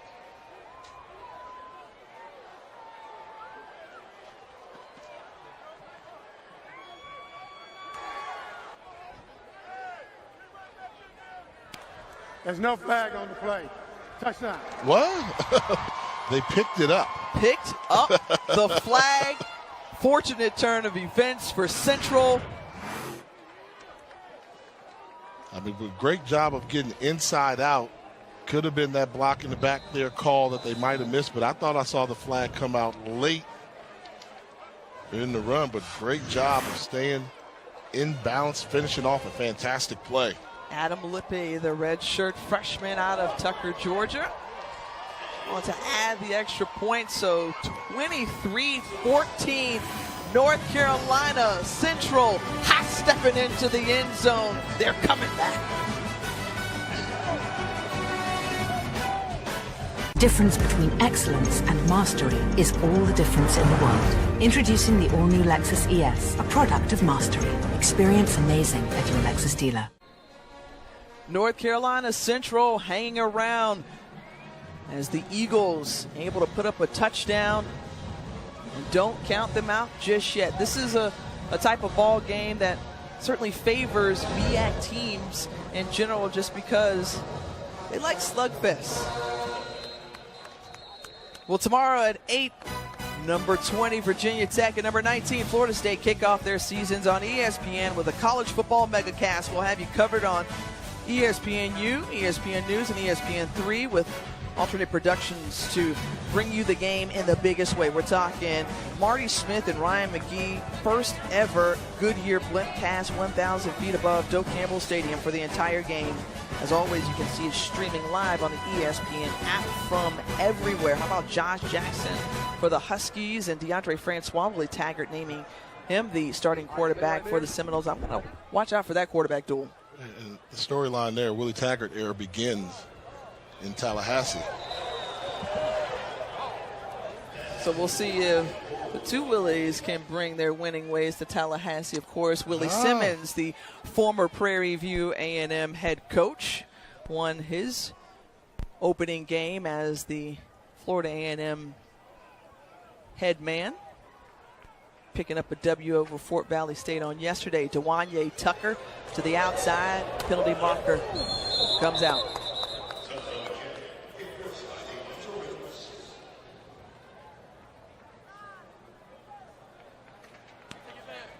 I will tell you, in the open field. Offense, number 7.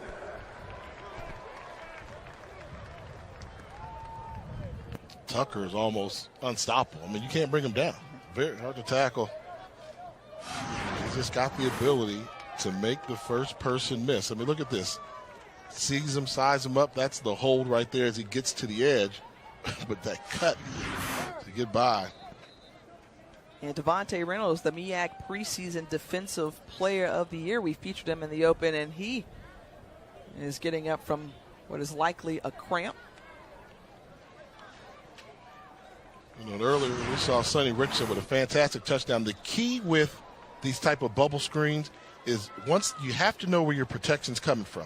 So you're taught, don't go out of bounds, find a way to get back to the inside, and then once you get to the inside, then you can make people miss. So he got inside first, then you go out. So often we see young receivers go outside, then try and go in. Great job of going inside, then back out. And the offensive line, you can use those as little shield blockers. And that was a fantastic job by Sonny Richardson. So that one just high as Tucker was open on that left side. And where has the offense gone for Prairie View? Yeah, you lost that accuracy. You have to make that throw. We just talked about how elusive Tucker is running the football. Get him the ball in open space. On the sideline by himself, that's an easy throw. Instead, Morton's cooled off a little bit, losing his accuracy. Now it's 3rd and long. Morton going for it in double coverage. Dangerous throw to Tristan Wallace. He can't bring it in, but the Eagles secondary was right there. DeMario Evans helping out the cause. We know this is a dose of what they like to do. Jump ball situations, but North Carolina Central anticipated it, put a safety over the top. That's asking a lot, asking Tristan Williams to jump over 2 defensive backs and not just one. There's 3 straight incompletions from Jalen Morton, who again started off the game seemingly in midseason form, and tough break there as looked like there may have been some contact near the punter, and then Richardson picks up the ball. And great field position for the Eagles as we send it down to Olivia. Yeah, guys, North Carolina Central offensive lineman Nick Leverett is one of 169 college football nominees for distinguished recognition of the 2018 All-State AFCA Good Works team. Guys, that's a big deal. It's one of the most esteemed honors in college football for more than 25 years. It celebrates the remarkable accomplishments of college football student athletes on the field, in the classroom, and in the community. And this is a kid from Concord, North Carolina. Leverett's a two-time All-MEAC offensive lineman and team captain. He's a criminal justice major with a 3.37 overall GPA and a campus leader. You can see why he's a finalist. Yeah, absolutely, and they're glad to have him back along that offensive line, coming back off of a shoulder injury from a season ago. Elliott in space. He picks up the first down, but another yellow marker on the field. Great play selection. Good job by Caldwell getting it to Elliott earlier, but seems like it's probably coming back for a hold downfield. Hold it. Offense, number 6. From the spot of the foul, 10-yard Well, that was the hillside connection you talked about, the quarterback, hillside. You had the running back with the ball carrier from hillside. You had the person committing the penalty, number 6, Day Stevenson from hillside as well. All you have to do is just stay in front of the guy. Stay in front of him. You don't have to grab his jersey. You're not an offensive lineman. Just use your body to shield and get in the way.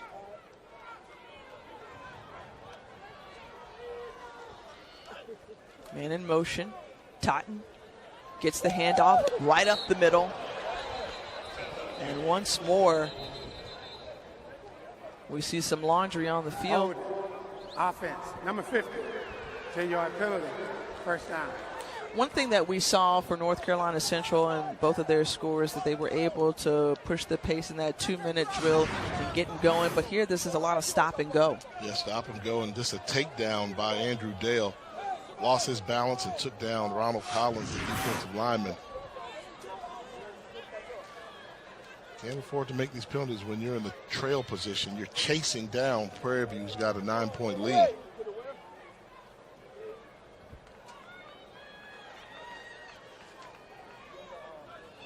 So now 1st and 19. Quick pass out to Isaiah Totten in the flat. He's near first down yardage, brought down by Reggie Stubblefield. But again, this is one of those guys who's on the HBCU Player of the Year watch list. They've got to get number 25 involved. And you saw a little glimpse there. He's got some step to him, that little it factor you have to have. Explosive, doesn't take long to get from 0 to 60. Top speed in a hurry. Accurately thrown ball, and Isaiah Totten able to pick up the first down with that catch out of the backfield. Good for 22 yards.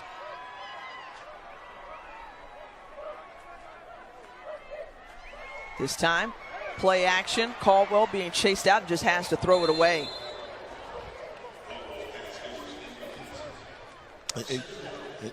And you live with that one. Just an incomplete pass, 2nd down and 10, no problem. Take a look at Totten on the previous play. Look at the explosiveness and the step. Keep the balance, finish off the run, pick up the first down.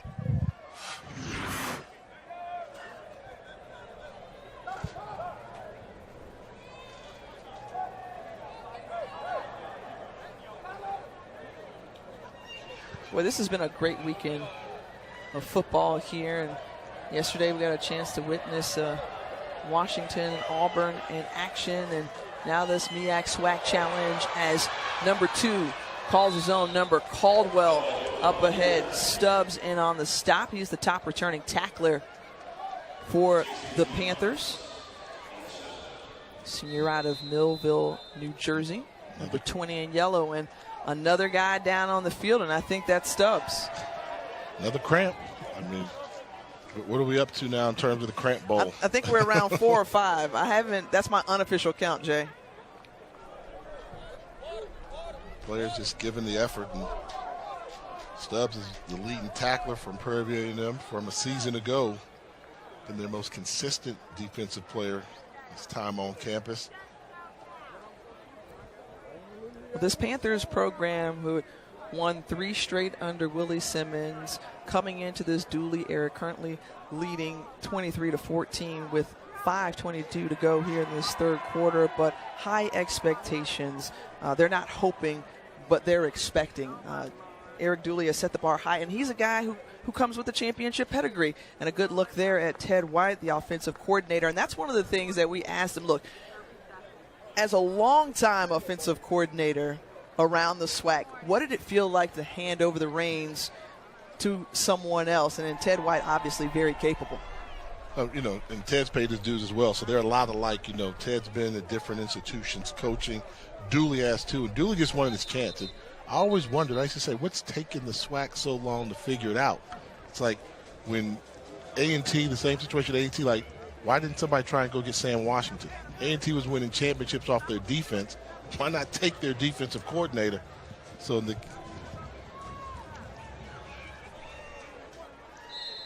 So Ted White, you see his numbers there. And a great career at Howard University. But you talked about, hey, why didn't they go for it? The Eagles going for it there. And the score. How about it? The Eagles continuing to gnaw their way back into this ball game. Day-Day, as you like to call him, Deshaun Stevens, bringing it in from his homeboy and best friend, Chauncey Caldwell. That's what they needed. The Hillside boys showed up. Day-Day ran the route. This is one of those throws where as a quarterback you say, hey, just get to the corner end zone. When you get there, look for it. It's going to be in your right pocket. Put it on the money. That's a dime piece. I feel like that conversation would have been like, bruh. I can get him, man. Just put it up, ball. man. Just put it up, man. I got you.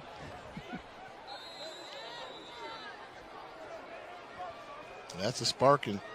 That momentum, it left at the end of the first half, and North Carolina Central is keeping control of Uncle Mo.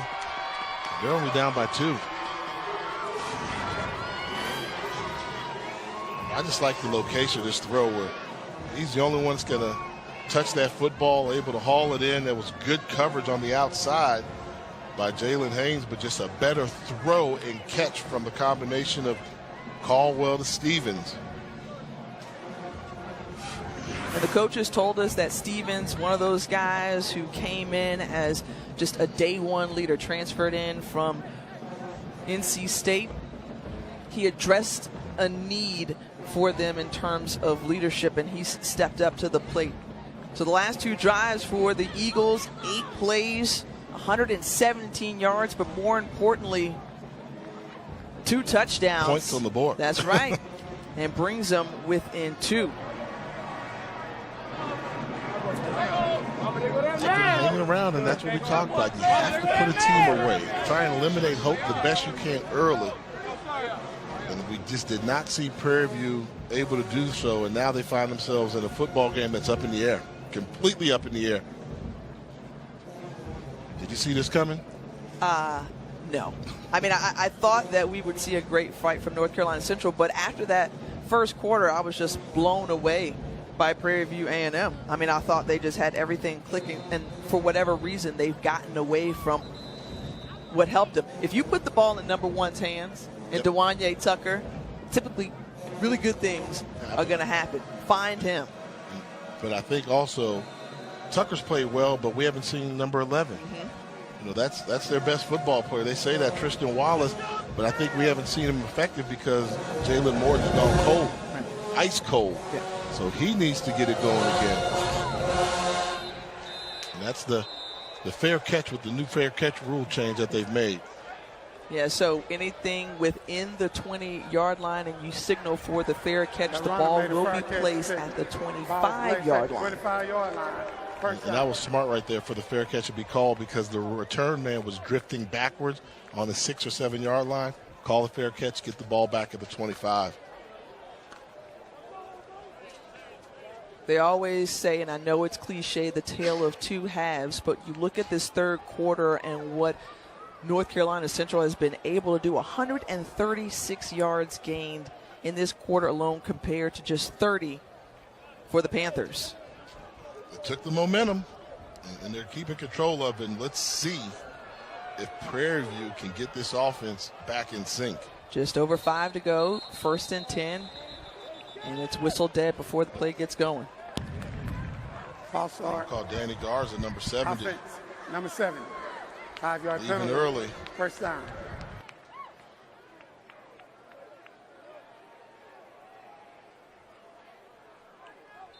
"21 unanswered points from the Eagles since the second quarter.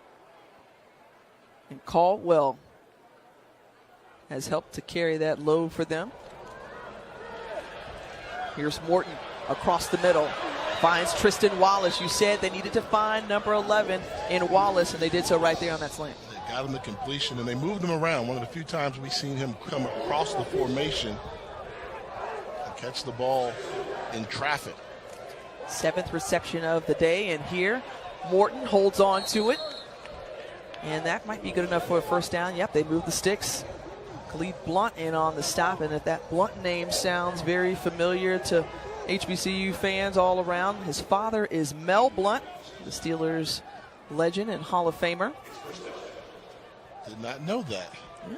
That means his brother played football for him, Akil Blunt. Akil Blunt, that's absolutely right.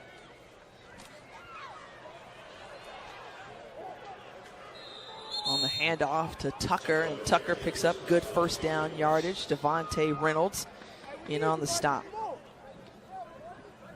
And now we're starting to see some life in the offense. We're calling out those names. Tucker, Wallace. See if they can keep it going, if Morton can stay hot. Quick toss out to Riles. Riles trying to be wrangled up, but continuing to avoid tacklers. And he's just short of that first down. No, they're going to give it to him. Once more, Patrick Connor in on that stop. You know what? I think Prairie got away from doing what they did well in the first half. Their team speed showed up. I haven't really seen the team speed now. They've kind of slowed it down, and give Central credit. They made it a little bit of a slugfest, made it ugly at times to try and neutralize that speed. Right up the middle, I mean, gashing hole for Caleb Roach. He scored in that first half. A downhill runner who they call a closer for them. The junior out of Rockwall, Texas, keeps the chains going with that 21-yard gain. And that's the thing. When they get it going on all cylinders, get you going east-west, then a little north-south, then they're able to sneak in the downhill runner and Caleb Roach. Good job by the center and the guard, Garza and Finlayson, having a hole for Broach to explode through. They stand him up, and you see kept the pad level low, and that's just too big a hole for any level running back. Another player down. And it looks like Mike Robinson is being helped off.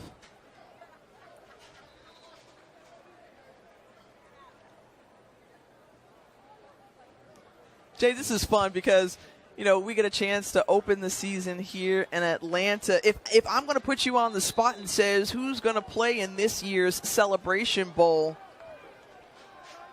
who you got? A&T and Grambling. Okay, simple as that. So a rematch of last year. Okay, that's the easy route. Yeah, I took the easy one, but A&T obviously not going against them, number one team. But I do think if you are going to beat Grambling, this is the year to do it. So either Southern or Prairie View. I believe in everybody online, the Alcornites, they're giving me a hard time. I put them on the bubble, but. Man wide open across the field, and Jose Medrano, and Medrano dragging maroon jerseys.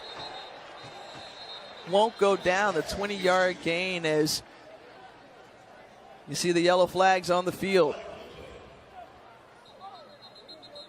Jose Medrano, the redshirt freshman out of Alvin, Texas, who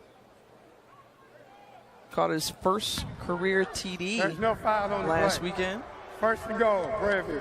So the flags waved off. First down. More importantly, first and goal for the Panthers. So a nice solid drive thus far. And what have you liked most about it, Jay? Well, they went back to playing fast a little bit, and Morton got hot. Morton just completing the ball gives them an opportunity to have success. Currently 3 of 3 for 34 yards. This time he hands it off, and Tucker brought down in the backfield. Big stop there from the Eagles defense. Chuck Manning, the freshman out of Durham. And one of the few times we've seen Devontae Reynolds step up and make a big play coming up from that secondary position. able to help finish off the tackle along with Chuck Manning, the true freshman that you mentioned earlier, big number 99. Bright spot for that 2018 recruiting class for the Eagles. Morton up the middle, holds on to it. And that'll bring up 3rd and goal. If you're thinking Prairie View, you've got to be thinking if you get a one-on-one situation, you throw it up for grabs to Tristan Wallace at the top of your screen. They've got a little safety help over there to help them out, but that's Wallace standing on the number 10 at the top of your screen. That safety's there to help out to try and take away any jump ball situations. And also look for number 18 in this position. They said Marcus Hardy could be an X factor as well. He targets number 18 and nearly picked off. I mean, well played there by Anthony Sherrill. Wow, he knew his keys. He knew what to look for. They scouted that play out. They must have seen that before. But he gets a fantastic jump on the ball. That would have been a pick 6 if he was able to hold on. That's knowing your scouting report. They saw something that they anticipated. Prairie View would like to run that play inside the red zone, and Sherrill not able to capitalize. Field goal attempt by Zach Elder. The 24-yarder is good. So now, instead of being up by 2, they're up by 5. And that means Central would need a touchdown to take the lead with 1:11 remaining in the 3rd quarter. And starting to get interesting, Jay. And just think, we've got a whole nother quarter to go after this one. Yeah, and I give credit. Central still in striking distance, down by less than a touchdown. Prairie View able to put some points on the board, but they haven't scored a touchdown in a long time. Something to keep a note of. North Carolina Central, it's been really all Eagles here in this 3rd quarter. They hit them with the big plays. Sonny Richardson with a fantastic job on a bubble screen. Outside, they're able to capitalize and finish off the run to get into the end zone. And then this was just a nice throw and catch between the Hillside boys. Caldwell to Stevens. So Granville Eastman and his debut as head coach, the interim head coach for the Eagles.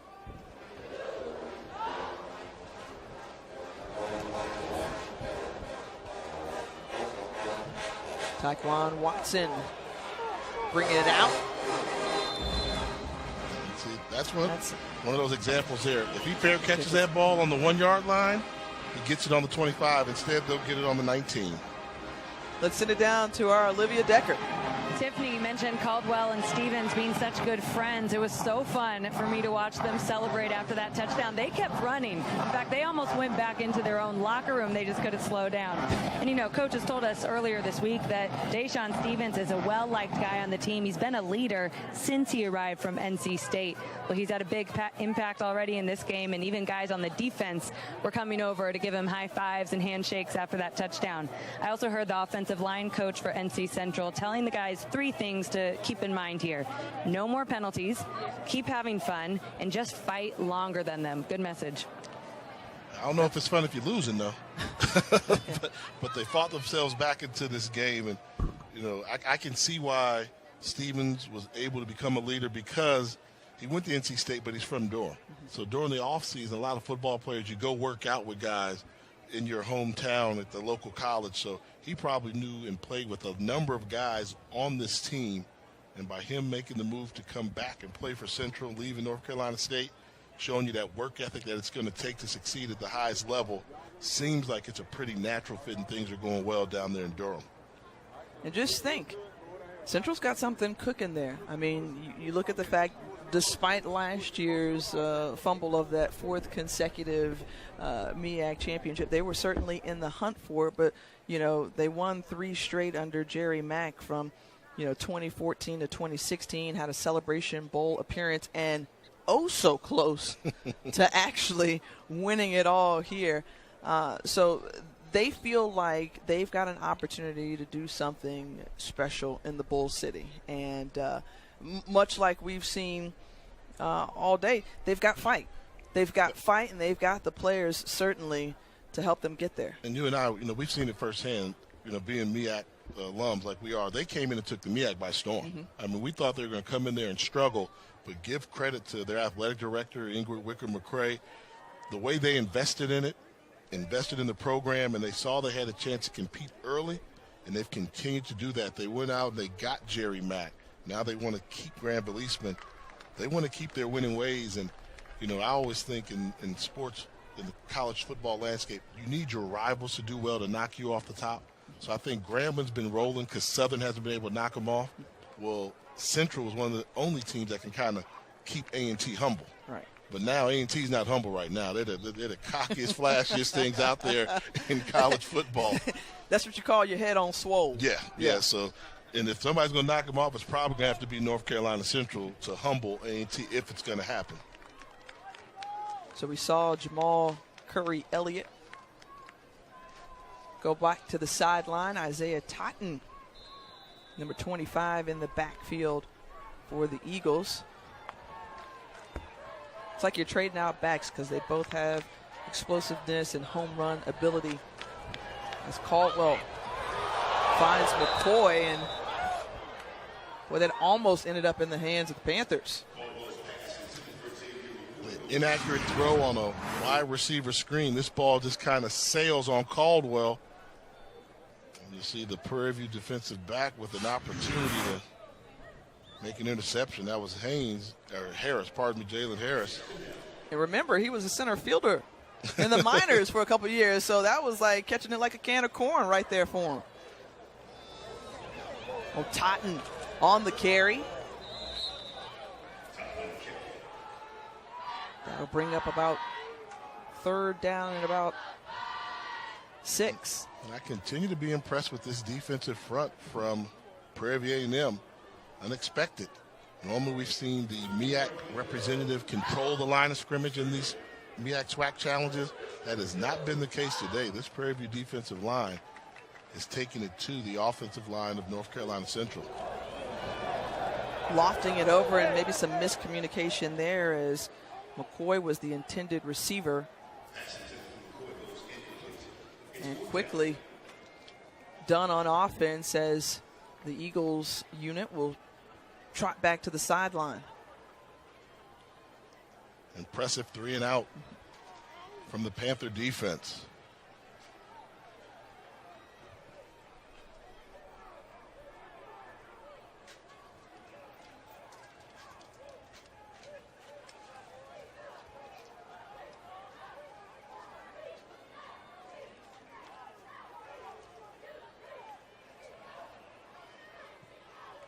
Another rugby-style kick. We'll see if Anthony Juice Parker can return it, and he's tripped up quickly.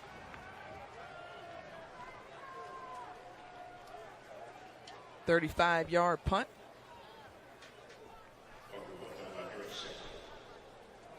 So 20 seconds remaining here in this third quarter. 16.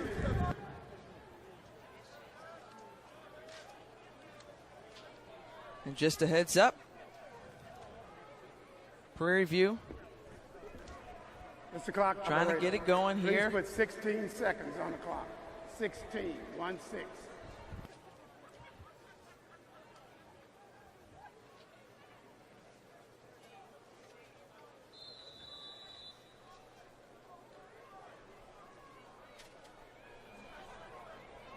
Tucker in the backfield. Wharton with the handoff to Tucker. Tucker bounces to the outside, and he's like that left side thus far this afternoon. And to think about it, DeJon Jones, who's a freshman, one of the highlights, who was dinged up during the spring, he's at left tackle along with Christian Rice, the left guard. Moving quickly once more. Wharton had 5 receivers found. Number 11, Tristan Wallace. And the collision there, and Wallace That's the end. is down once quarter. more. We saw him take a hit earlier in the game. So we'll take a quick step aside as it's getting good here in Atlanta. You'll want to stay with us at the end of 3. They're off to their 4th WNBA Finals. Coverage on the ESPN app in 2 minutes, 3:09 Eastern tip, and on ESPN2 when they're done with college football. Tiff, back to you. Start of the 4th quarter here from Atlanta. Prairie View on top, 26-21. And in the booth with us, Dr. Dennis Thomas, the MEAC commissioner. We had a chance to talk with the new SWAC commissioner, Dr. Charles McClellan, and he said that you reminded him just of the history of this MEAC SWAC challenge and, of course, the advantage that the Mid-Eastern Athletic Conference has had over his. Yes, absolutely. And first and foremost, I want to congratulate Charles on the appointment. And I know he will do a fantastic job. He has done an excellent job everywhere he's been, Prairie View, Texas Southern. And so we look forward to SWAC continuing their success as well. Oh, whoa. You're not going to come here and do all that political spiel now. Hold on. You said congrats. He's saying he's going to start beating up on you on the MEAC SWAC Challenge. He said now that he's in there, the SWAC is going to start dominating this series. You know, Mike Tyson once said, and I don't quote Mike Tyson very often, but he said everybody has a plan. So you get punched in the face. You get hit. So, but yes, obviously we've had great success in the MEAC SWAC Challenge, and we plan to continue the success. And Central has made a good rebound here, and so we look forward to a good conclusion to this game. I like what you said earlier. I said, man, Central, they look like they're trying to get back into it. I didn't think it was going to happen. You said, I knew they would. I said, how did you know? And you said, Jay, you have to call the game unbiased, but you're biased when it comes to this. You're biased for the MEAC all the way. Absolutely. I am totally biased when we play non-conference games. Now, when we play conference games, I am totally unbiased. Gotcha. How big was the victory for North Carolina A&T last weekend versus Jacksonville State for the MEAC? It was a huge victory on ESPN, a national platform, and a ranked team, a 6th ranked team in FCS football. So that was a tremendous victory, not only for A&T, but for the conference as a whole. Well, Dr. Thomas, we appreciate your time. Thanks for swinging by the booth, and we'll see what North Carolina Central can get going on offense here. Well, we appreciate it, and I'd like to congratulate you as well. Thank you. And very much. all the best to you, Tiffany, and continued success to you. I don't have to say anything for Jay. You know, he has an elevated opinion of himself. Everybody always says, good luck dealing with Jay, this and that. Like, am I the problem here in this? No, I didn't say you were a problem. I just said you had an elevated opinion of yourself. And if your name keeps coming up, I mean. Sooner or later, you got to take a look in the mirror. Whoa, Caldwell is swung down by Quentin Bell, the senior out of Long Beach. They said he would be an X factor, and whoa, what a big hit. We've been waiting to call his name. Quinn Bell shoots in there from a cannon, gets to the quarterback in a hurry. Unique story, Quinn Bell, a converted wide receiver that now plays defensive end. 6'4", 220 pounds. He's their pass rush guy. He can hold firm on the edge. And you wonder why he was able to get there so quickly. That wide receiver track speed he had in high school allowed him to cause some havoc. Also ran for the Panthers track team last season in the 60-meter and 100 meters. And, boy, they were high on him, said it was a great surprise coming into the year. And Chauncey Caldwell taking matters into his own hands for the 12-yard gain. That's good enough for a first down. Did you see number 20 catch a cramp in the middle of the pursuit for the quarterback? Anthony Stubbs was right there. It's like the second time I think he's cramped up. He was chasing down Caldwell and caught a cramp right in the middle of his pursuit. And watch him go down. You'll see 20 right there in the middle of your screen. I've got him. Oh, caught that cramp, went down to the turf, and enabled Caldwell to pick up the first down. And it's ugly. This game got ugly. It was a sprinters meet, track meet. It was finesse. The SWAC was throwing the football all over the place. Central made it ugly, and now Central's only down by 5, and they've just crossed midfield with possession of the ball. Look out, Prairie View. Well, Totten on the carry. He had some good blocking up front, down by Damon Jackson out of New Orleans. This is, I think, where you run the football. You keep running the football. You're in the fourth quarter. Maybe that defensive line is showing some signs of being tired. You play MEAC football in these situations, in between the tackles, in between the trenches. Well, if the Eagles had an opportunity to watch last week as they pick up another first down, compliments of Sonny Richardson, they saw that Rice gave them a steady dose of running. I mean, they picked up more than 300 yards on the ground. And Prairie kind of faded towards the end of that game, so I'm sure that's why Coach Eastman kept reiterating that message to his football club. Caldwell going for the outside one-on-one coverage for Deshaun Stevens, and a penalty flag comes out. It better be holding. This is where me, I love I'm a quarterback, love offense, but this is not a catchable ball. Defense, number 23. See, if you want to call holding, I got no problem with that. But that ball it wasn't even the same area code. That was not a catchable ball in that situation. Now, maybe I could be wrong, which I rarely am. Double move, but they're going at it. Look where that ball landed. That ball landed 4 yards out of bounds. Come on, man. Yeah, Jalen Harris, the guilty party there, but I'm with you, Jay. That was not a catchable ball, so a tough break for the Panthers defense, because now that moves the Eagles into the red zone.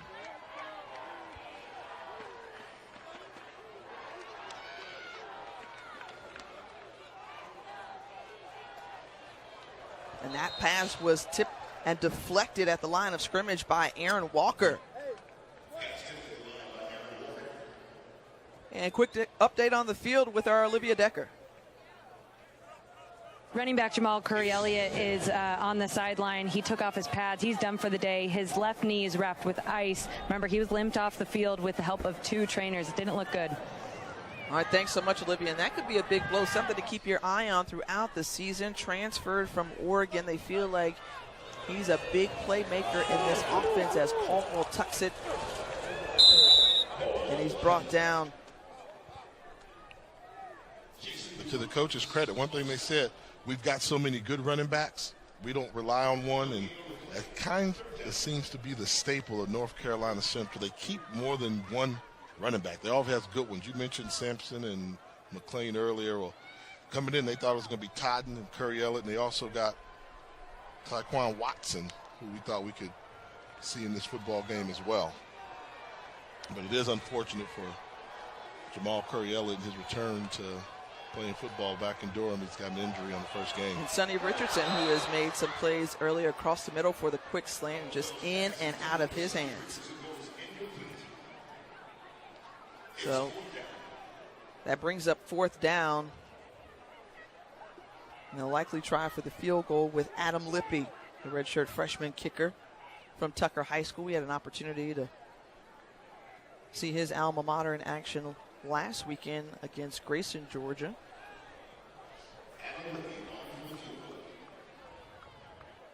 And the 35-yard attempt is good. So cut the lead back down to 2 as this battle continues from Atlanta.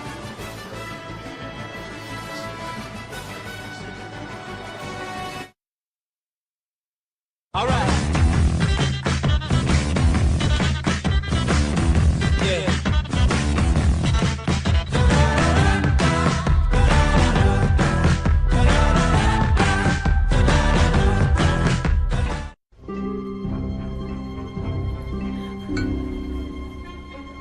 Between Atlanta and Washington, it's streaming now live on the ESPN app. And as soon as they are done in Atlanta, we'll have Atlanta and Washington for you here on ESPN2. Tiffany, back to you. North Carolina Central within 2 after a 35-yard field goal. 11:17 to go in regulation. And Granville Eastman in his first game as the interim head coach of the Eagles. Xavier Johnson on the return. Look, the Panthers led the SWAC last year in 4th in the nation in kickoff returns, averaging about 25 yards, and they have struggled to bring it out as a penalty flag drops on the field.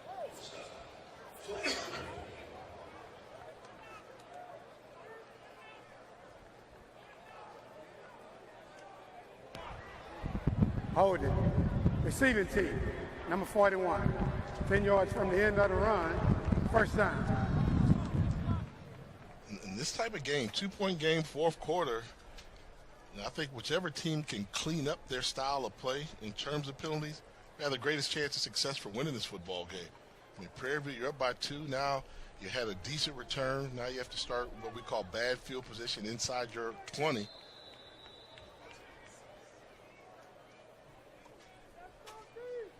Dewanye Tucker, number 1. He has 168 yards on 16 carries. They give it to the explosive running back once more. And the question is, why not continue to feed him the ball? He's averaging about 10 yards a carry today. Yeah, depending, it really comes down to how much they respect the passing game for Prairie View A&M. So when they're really nervous about them passing, they stack the box. Right now, they're not stacking the box, and that's why Prairie View is going with the running game. So they're really just winning the chess match. Anytime that they anticipate getting that 7-man box, then Prairie View has shown they will throw it. But whenever North Carolina Central tries to stop the run with just 6 in the box, Prairie View gives the ball to Tucker, and Tucker's been making him pay. Another 14-yard gain for the junior out of Terrell, Texas. Now a quick pass out to Jeffrey Rector, and he bounces off of that tackle, stays on his feet, and just about the 40-yard line, an 18-yard catch, but it's the yak that mattered the most there, yards after catch. And that was the adjustment. Central went to a little run, stop, and blitz. They got rid of the ball quickly to Rector, made a guy miss, big play. Another swing out to Bernard Goodwater. You see 75 with number 75, Big Jamal Fontenot, biggest lineman for Prairie View A&M, 320 pounds. He's out there as a lead blocker, hitting nobody. Just missed trying to hit a would-be tackler. He's their best offensive lineman. And once more, they give it to Tucker, and this one finally under 10 yards. But going back to Fontenot, the graduate out of Beaumont. Look, he's in good position. I'm going to get him. Oh, why'd you move? You have to know those guys are going to move left to right. So good effort, but no contact made. Taken over once more is Tucker. And a big hit from the Eagles. Brandon Bailey in on the tackle.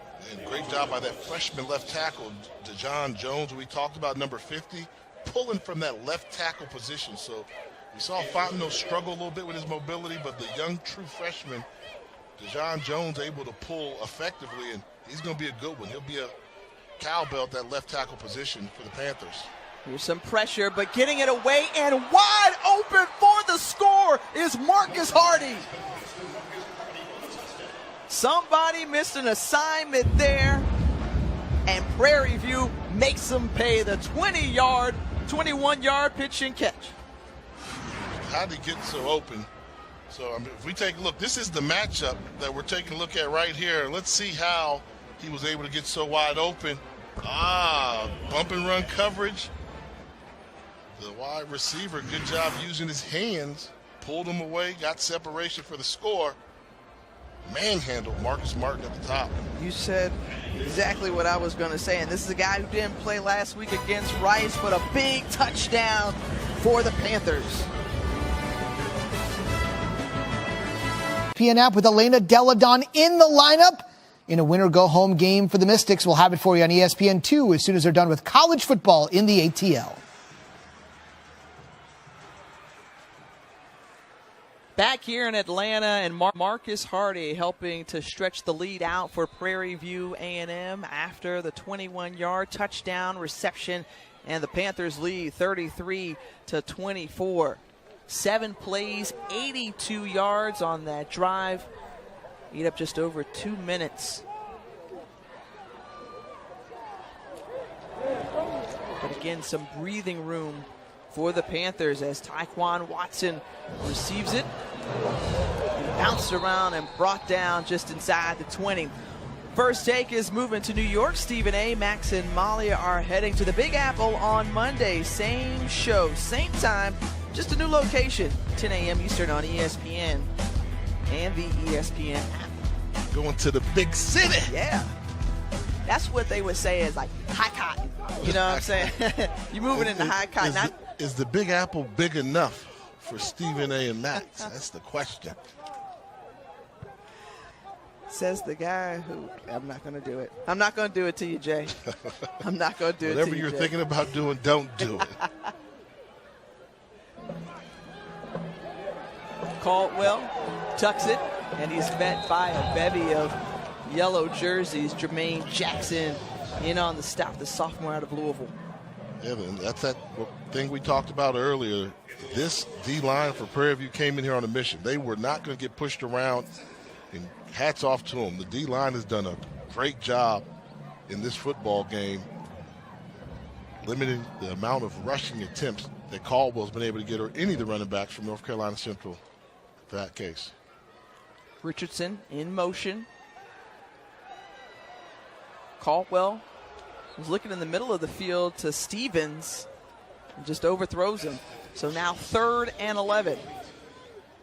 I look over at the North Carolina Central band, and they're not into it. They're kind of just like the sun is beating them down. And then the other side of the stadium, you've got the Prairie View band. They're still a little bit more active. They got the lead.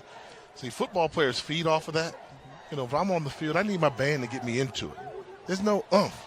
They're just like taking up space. I wonder, I'm going to ask Olivia after this, I wonder, is that just me feeling that, or is that the way it seems in the stadium down there on the field as well? But this is a big 3rd down. Illegal snap. Offense. Number 56. Penalty. 3rd down. So, Olivia, coming up, we got a big 3rd down. Football players thrive off emotion. What's the feel for that North Carolina Central band right now? Are they into the game, or are they just in the stadium? Jay, your observation is very accurate, and both bands are still in the sun, and it is very hot when that sun's on you. But the North Carolina Central Band is celebrating 80 years of existence, and before the game, they were very buttoned up. It was very exciting. All right, 3rd and 16, being chased out the pocket. Face mask. Yeah, that face mask gets it to Sonny Richardson. Richardson going east and west, trying to move upfield, and he's brought down. So they're going to have to sort out some of these penalties and everything. So, Olivia, I want to ask you this. Now, I know you were coming into this game, you're getting excited. So was the HBCU halftime experience what you thought it'd be, and who won the Battle of the Bands? And don't answer that question because you'll lose a lot of fans. So. Oh, I loved the halftime performance. It was my first time seeing something like that. And they play a mix of songs from the 90s and current songs. I personally enjoyed Cardi B's I Like It Like That. That's my kind of song of the summer, along with just about everyone else. It was a really impressive performance. I love that. Being able to soak up all of the experience, and so much of black college football is around the bands as well as football. Both on the defense. Illegal block below the waist against the defense is declined. Personal foul, face mask against the defense is accepted. 15 yards from the end of the run, automatic first down.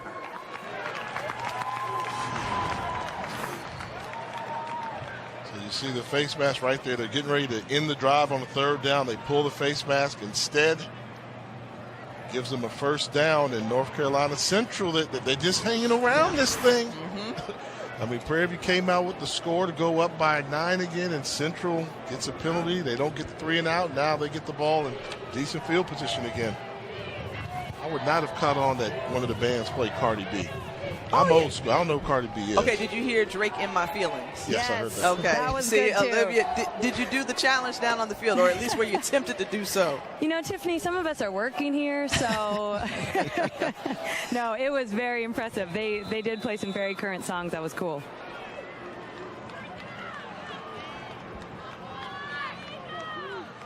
First and 10 now for the Eagles.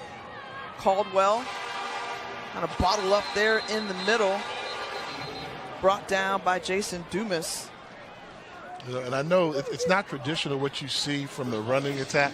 Most offenses, you say you don't want your quarterback really getting hit. But, I mean, I saw it all last season. Chauncey Caldwell likes to get hit. He initiates contact, so you don't blame the offensive coordinator for putting your quarterback in harm's way. He was able to make it through a whole season last year.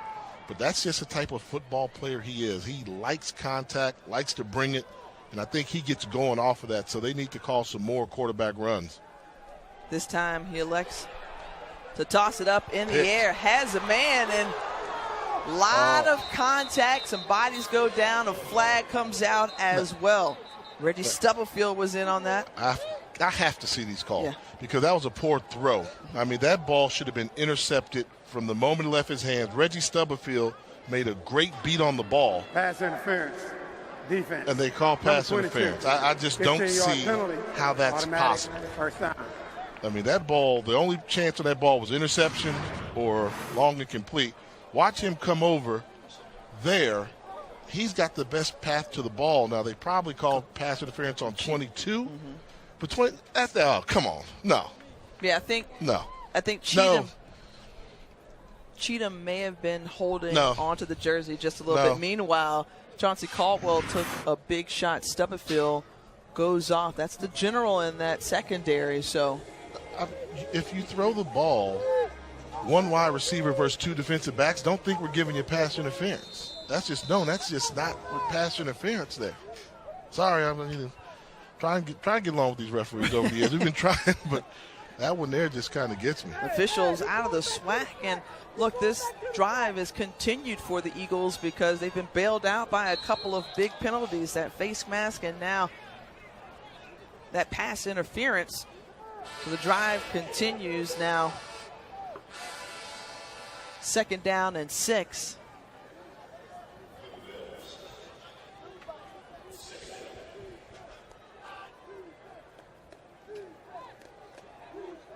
Remember when we saw Central moving the ball up and down the field? It was up-tempo offense. Now they're going back to this, slowing it down by 9. Give me some up-tempo offense. Spread it out. Caldwell, this time it's picked off. Anthony Parker, they like to call him Juice. He brought it right there. Brought down just around midfield, and wow, what a big INT for the Panthers defense. Caldwell trying to do too much, directing traffic a little bit, kind of telegraphing his throw. You know he's going to try and get the ball to Stevens, but this time here, he's just covered. That's as well covered as somebody can be. Great job by Parker, and he's a guy that gets NFL looks, and you see why. Able to stick like glue to the wide receiver. He was an All-American a season ago. Top 5 interception getters in FCS football last year, and this just a junior, but he's got the tools to be a special one. Yeah, Coach Dooley said he actually remembered him from last year as his days as an offensive coordinator at Grambling. He had to be on the best receiver. Deshaun Stevens has been that for the Eagles this afternoon, and Juice coming up big, and so is Dewanye Tucker. He's got lightning speed. You're not going to catch him. A 50-yard touchdown run. Boom. Ball game. That's how you close it out right there. And it has to be disappointing because you knew you were going to see a heavy dose of Parker this drive. You just didn't think he'd get it done with one run. Blink your eye, turns around Devontae Reynolds, becomes a foot race to the end zone, and I'll tell you what, somebody said he's a little bit Tariq Cohen-esque. He's starting to make me a believer, because one thing about Tariq Cohen, when he played on TV, he showed up. And right now, Tucker, he's showing up. And he says, every time I show up, I'm going to show out. He's doing just that. Dewanye Tucker getting it done.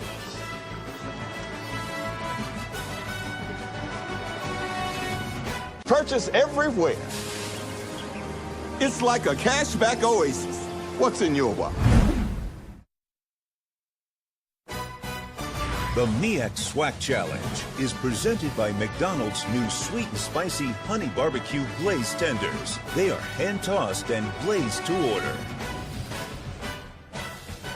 That's hammering Hank Aaron, and this stadium is located off of Hank Aaron Drive, the former Major League and Atlanta Brave great. And we're here, of course, in the old Turner Field that they've converted into a football stadium. And thus far, Prairie View has marched in. They came out with a renewed sense of confidence here in the second half, and they've opened it up here with a 40-24 lead over the Eagles. Penalty flag on the field, and we'll get the call, but also get a quick check of our studio with our Zubin Mahinti.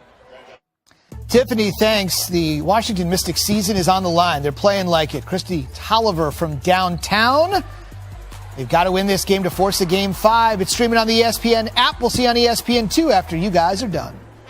Number 21, 10 yards from the end of the run. Penalty goes against North Carolina Central, so they'll back them up 5 yards, 5:55 remaining in this one, Jay. And we wanted to see if Prairie View had that knockout punch ability. Obviously, there's still time left on the clock, but an uphill battle for the Eagles. The foul happened at the 20-yard line. Tucker had the ability to get it all done for Prairie View A&M, but if you're Central, we just haven't seen them consistently be able to throw the football. Now down by 16, less than 6 minutes left. We're going to have to see how Chauncey Caldwell's evolved as a passer. That last interception proved costly, but they need a quick score in order to try and get back in this game.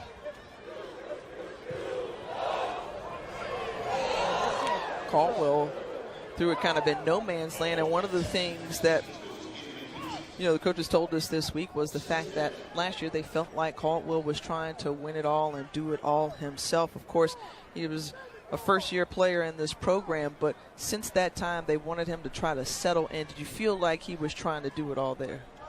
Yeah, you see it. I think he's going through sophomore slump. I mean, it's like kind of, people say, what's a sophomore slump? It's once the defenses figure out what you like to do, then they try and make you not do that. And in this case, they know he likes to run, so I think the game plan for Prairie View is to come out here and keep him in the pocket. Normally you want to flush a guy out of the pocket. With Caldwell, they said we're going to keep him in the pocket so he can't run and then make him beat it with his arm, and he just has not been able to do that consistently today. He's got more weapons around him, though, than a season ago, as they alluded to, with the wide receivers, with Day coming on board. But you have to be able to give him the ball. And he runs right into the arms of the freshman, Jason Dumas, and Dumas with the sack. And this is where you have to have a little bit better pocket presence. Step up and go to your right.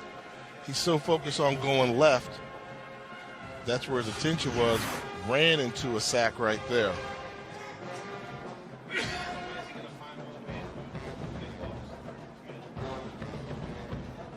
John Picaro has had a busy afternoon, the junior punter out of Boynton Beach, Florida. Punting out of his own end zone.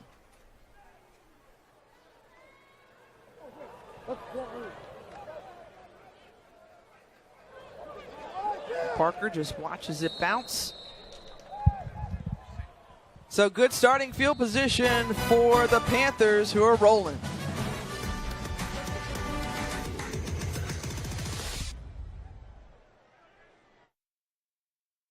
Every play is for a championship. We'll be ready. We know we got our hands full.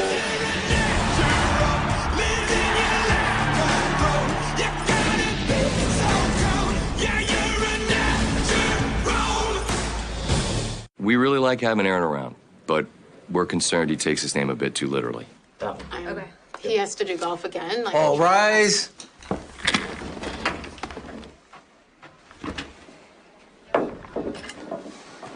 Deladon is back. Maisha Hines-Allen has shown up. It's all Mystics. We'll have it on ESPN2 after you guys are done.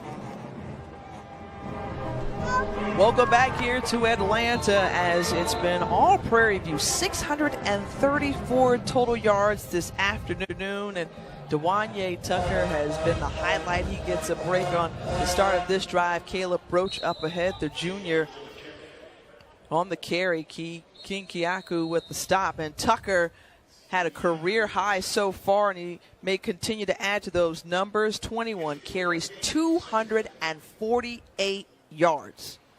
Impact player. I'd say so. Impact player, and You know, I've heard a lot about him. Haven't covered Prairie View too much over the past couple of years, so heard he's been doing some special things down there in Texas, and today he showed up as good as advertised. In open space, he is very tough to bottle up. He's done it by the gambit of ways of getting it done. Right here, this is just a draw which was poorly blocked, but still made the opening tackler miss and established right away that he was going to be tough to bring down. And I like the balance and the vision. And what do all good runners do? That after contact, those extra yards he was able to get. And I thought this one here, this was just the one right here. You just clinch it, one cut, foot race. And a young man from Terrell, Texas. Had a fantastic ball game here.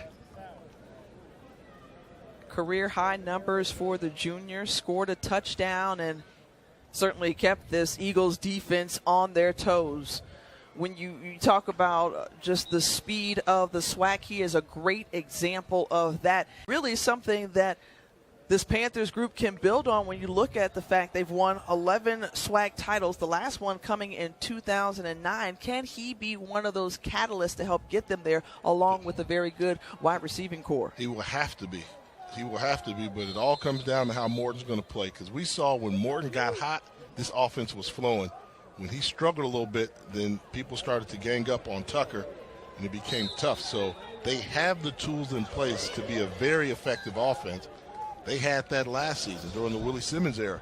The key is going to be, can that defense continue to play like we saw them play today, which was just stout and physical, and really took it to North Carolina Central for most of this game.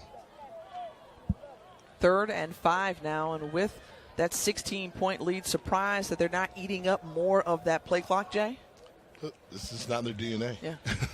Up-tempo offenses, so for them, they'll just run the ball a little bit, but they're going to wind it down late.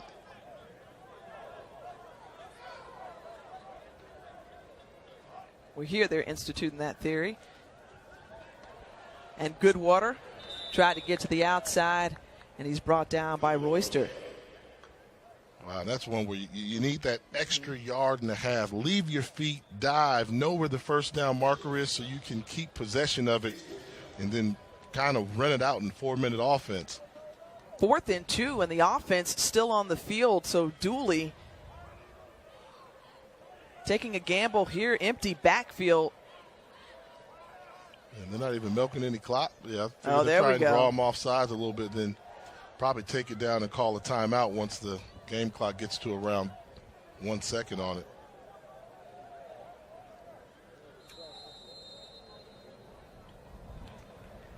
Timeout. Prairie View.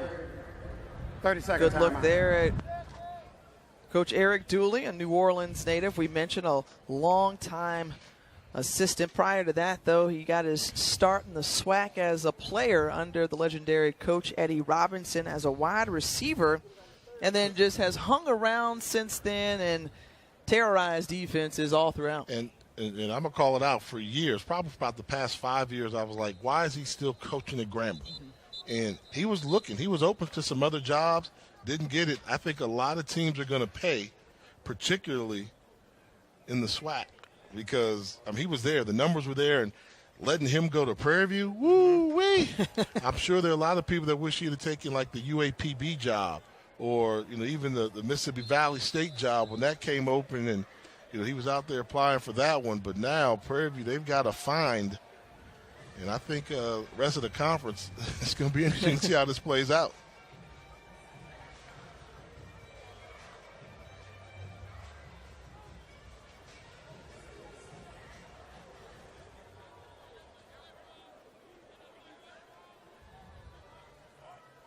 Well, 4th and 2, and the Panthers elect to go for it. Bringing the pressure was the Eagles' Darius Royster in on the stop. So a turnover and downs and a head scratcher there, given the fact that Zach Elder can hit it from about 45, 48 was his long last season. Yeah, maybe you don't chance the block field goal try, whatever. Maybe you would have pinned him, though. But this call here, I'm going to scratch my head on that one.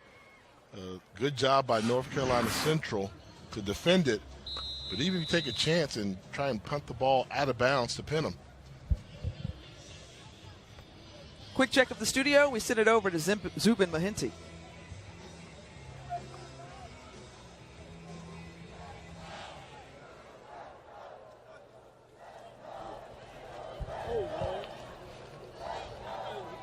Back here on the field, E.J. Hicks collects the catch.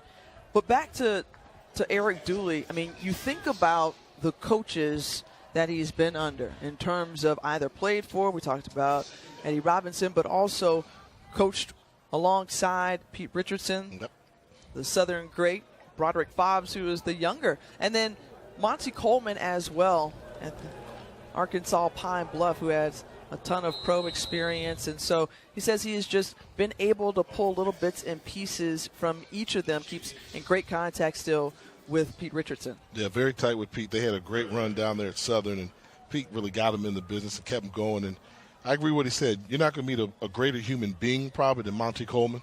So if you're coaching there when he was at University of Arkansas Pine Bluff under him, you have to take that away from you. And then with Fobbs, I mean, Fobbs went in there against all odds. Grambling was not a desirable job at the time, and he just turned that into a powerhouse program.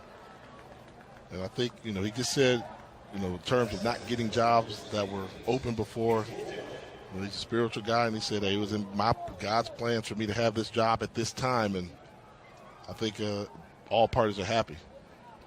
Very cool and calm and collected. He says his daughter Diamond probably is more of the hype person in the house than he or his wife are. On the other side for Granville Eastman, having a chance to. What are they doing? You're down by, are they up by 16 or down by 16? Wow. Down by 16. And no, come on. Oh, look at well, this is what they knew. Yep. Running into the punter. You have to be kidding me. You have to be kidding me. One, I'm questioning why is Central punting the ball down by 16. Defense, number 32. 15-yard so penalty. Roughing Automatic. The kicker, an automatic first down, and John Picaro is coming off limping. I know he's did a good job selling it too. Let me give credit. The punt worked. the choice of punting the football worked. And roughing the kicker, that seemed more like the running into the kicker, but it didn't matter. It was 4th and 4. But now, wow, just when it seems like Central was just giving the game away, they were going to punt it to you. They get the ball back. Oh, I'm throwing like 4 Hail Marys now. If I get the ball back now, I'm going to the end zone every time. Caldwell has connected with Stevens, number 6 in maroon all day. Instead, he finds a little daylight and runs it up ahead, but more importantly, eating some precious moments off those precious time off that clock. Yeah, and this is where he has to learn how to scramble to throw the football. He's a guy I've noticed when he takes off, he's running.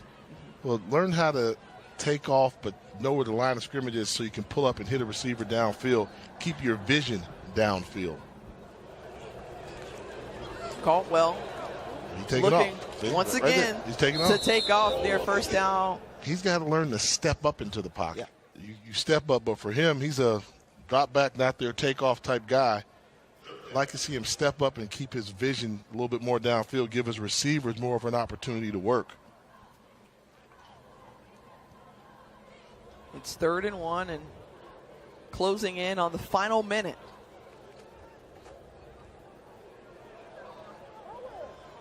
And he's going for E.J. Hicks, but covered well by Juanthony Parker. Yeah, don't go over there to Juanthony Parker's territory. He will come away with interceptions. He's a ball hawk.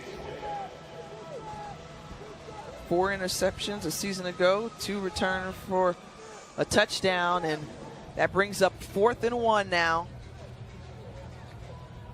And perhaps the last chance for the Eagles, as the MEAC has certainly controlled this MEAC SWAC challenge, but looks like the Panthers could hold on.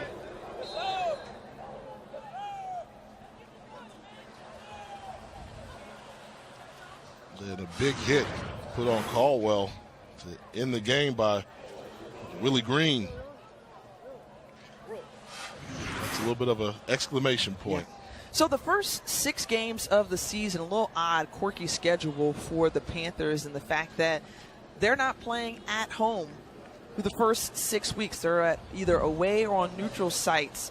And their first home game isn't until October 13th against Southern. That's a long time away from Blackshear Stadium, a premium or state-of-the-art facility there. Circle that game versus Grambling. State Fair Classic and the Cotton Bowl in Texas. Woo, it's going to mean something this year. Oh, absolutely. Going against his former team, but all smiles for Eric Dooley. You see that big sigh of relief for him in collecting his first win as a head coach. And the question was, were they as good as last week's performance versus Rice when they were playing up? A game that they really should have won. I think they answered some of those critics today by continuing to play at a high level, scoring points, and I think they're making a statement. So Southern has been the only SWAC school to win this one. Now he gets doused with the Gatorade bath, as Prairie View A&M will go on to win and move that record to 9-4 in this MEAC SWAC Challenge. Oh, what a good feeling for Eric Dooley and the Panthers. You think about just the long journey that he's taken to get to this point. 21 seasons as an assistant coach. His moment is right here, right now. Timeout. And you see the emotions on the sideline from Dooley. That's all right. See, I like that. Take it in, realize the journey that you're talking about, the 21 years, for a moment like this, where you can think about it, think about all the coaches, all the people that helped you get to where you were along this ride. Your players come out and perform for you, and probably had some naysayers that told him to give up on his dream, but now he's a head coach and 40 seconds away from getting his first victory as a head coach. That's what college football is all about. Coaching profession, not an easy profession. It's tough on your families. It's tough on your friends. But you do it for moments like this, and I appreciate Eric Dooley smelling the roses a little bit down there on the field, seconds away from a victory. And, of course, teenagers being teenagers are going to make it hard to celebrate. That's a little sloppy with the football. And look, when we saw Eric Dooley walk into the stadium this afternoon, or earlier this morning, rather, we saw him ready. He was dressed, you know, the whole look good, feel good, hope your players play good. I mean, he was ready to go, bow tie and all. Yeah, he was fresh. Is he the sharpest dressed coach? Well, I mean, his statement today could very well put everybody on notice. You know, so the pregame suit, just so you all know what we're talking about here, there's Dooley. I mean, that's fresh to death right there. You like that? Yeah, that is clean. As they say, clean as a whistle. Woo! I got you, but see, yeah, he looks clean, but guys like that, he's got like that bill where he can buy off the rack. See, what about a guy like me? Pound for pound, I'm a dresser, because I can't buy off the rack. But no, he looks clean. If he keeps dressing like that, he's going to be the new Shine Wyatt. Yeah. Alvin Wyatt, but the Cookman legendary coach. Yep. He cared more about the wardrobe than the game. I'm just playing with you, Shine. You cared about winning, but he put a lot into his wardrobe. Yeah, it'll be tough to top that, but certainly congratulations to Eric Dooley.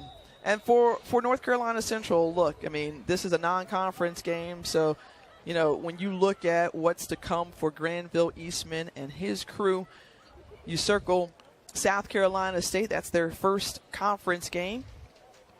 They're going but to need also, that one. You're going to need that one, but also then you have back-to-back weeks of FAMU and Howard. Look, FAMU, a program on the rise. Howard, you know, kind of already arriving to that stage. So, who said FAMU was on the rise? I said FAMU's on the rise. Okay. They got to show me something. And you know what? They beat Fort Valley, but they got to show me some quality Before wins. Before we came on air, you said that they were a program to watch out for.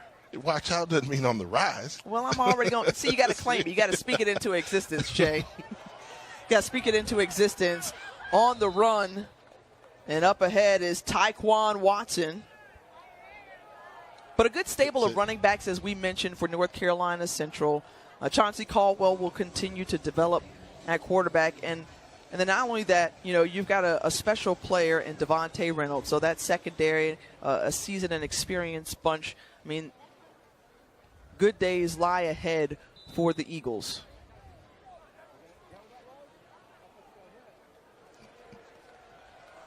I think this game is finally going to come to an end. Been a bizarre 48 seconds, but congratulations. I think we'll hear from both of these programs.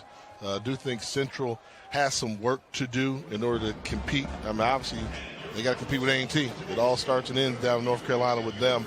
That Howard game is going to be very interesting. Howard's clearly a team on the rise. Okay. You can justify that from last year. Returning coach, Kalen Newton, all that stuff. Willie Simmons is new at FAMU, but I think they'll be heard from. We'll give props to Prairie View A&M for bringing in a win for the SWAC and their first of the season under new head coach Eric Dooley.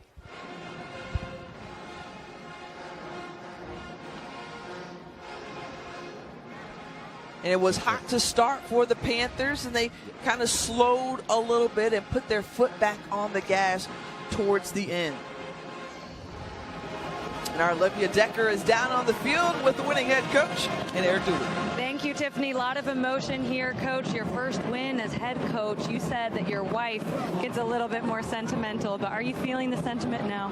I am. I didn't think it would happen, but first of all, I'd like to thank God for giving me the opportunity, and the guys played hard. So I'm pleased and still not satisfied. I know we got some work to do, but I'll take it. You're in the middle of a 5-game road trip. Game 2 just finished. That sounds like we're talking about basketball there. That's so unique for football. How are you going to keep your guys fresh and sharp? Well, I'll tell you what, our strength and conditioning coach got us built for this year. So I expect the guys just continue to play. I mean, we've been working hard since January, so I'm pleased, and we just got to continue to just build together. What does it feel like to get this win for the SWAC conference as well? Wow. I made the statement that the only team to ever win the MEAC SWAC Challenge was Southern University. Yep. And fortunately, I was there for 2 of them. So I feel blessed and highly favored. You're turning the tide in this challenge game. Thank you, Coach. Thank you. The Dooley effect in full effect. DeWanye Tucker had an amazing afternoon, 247, a career high for him, more than 600 total yards.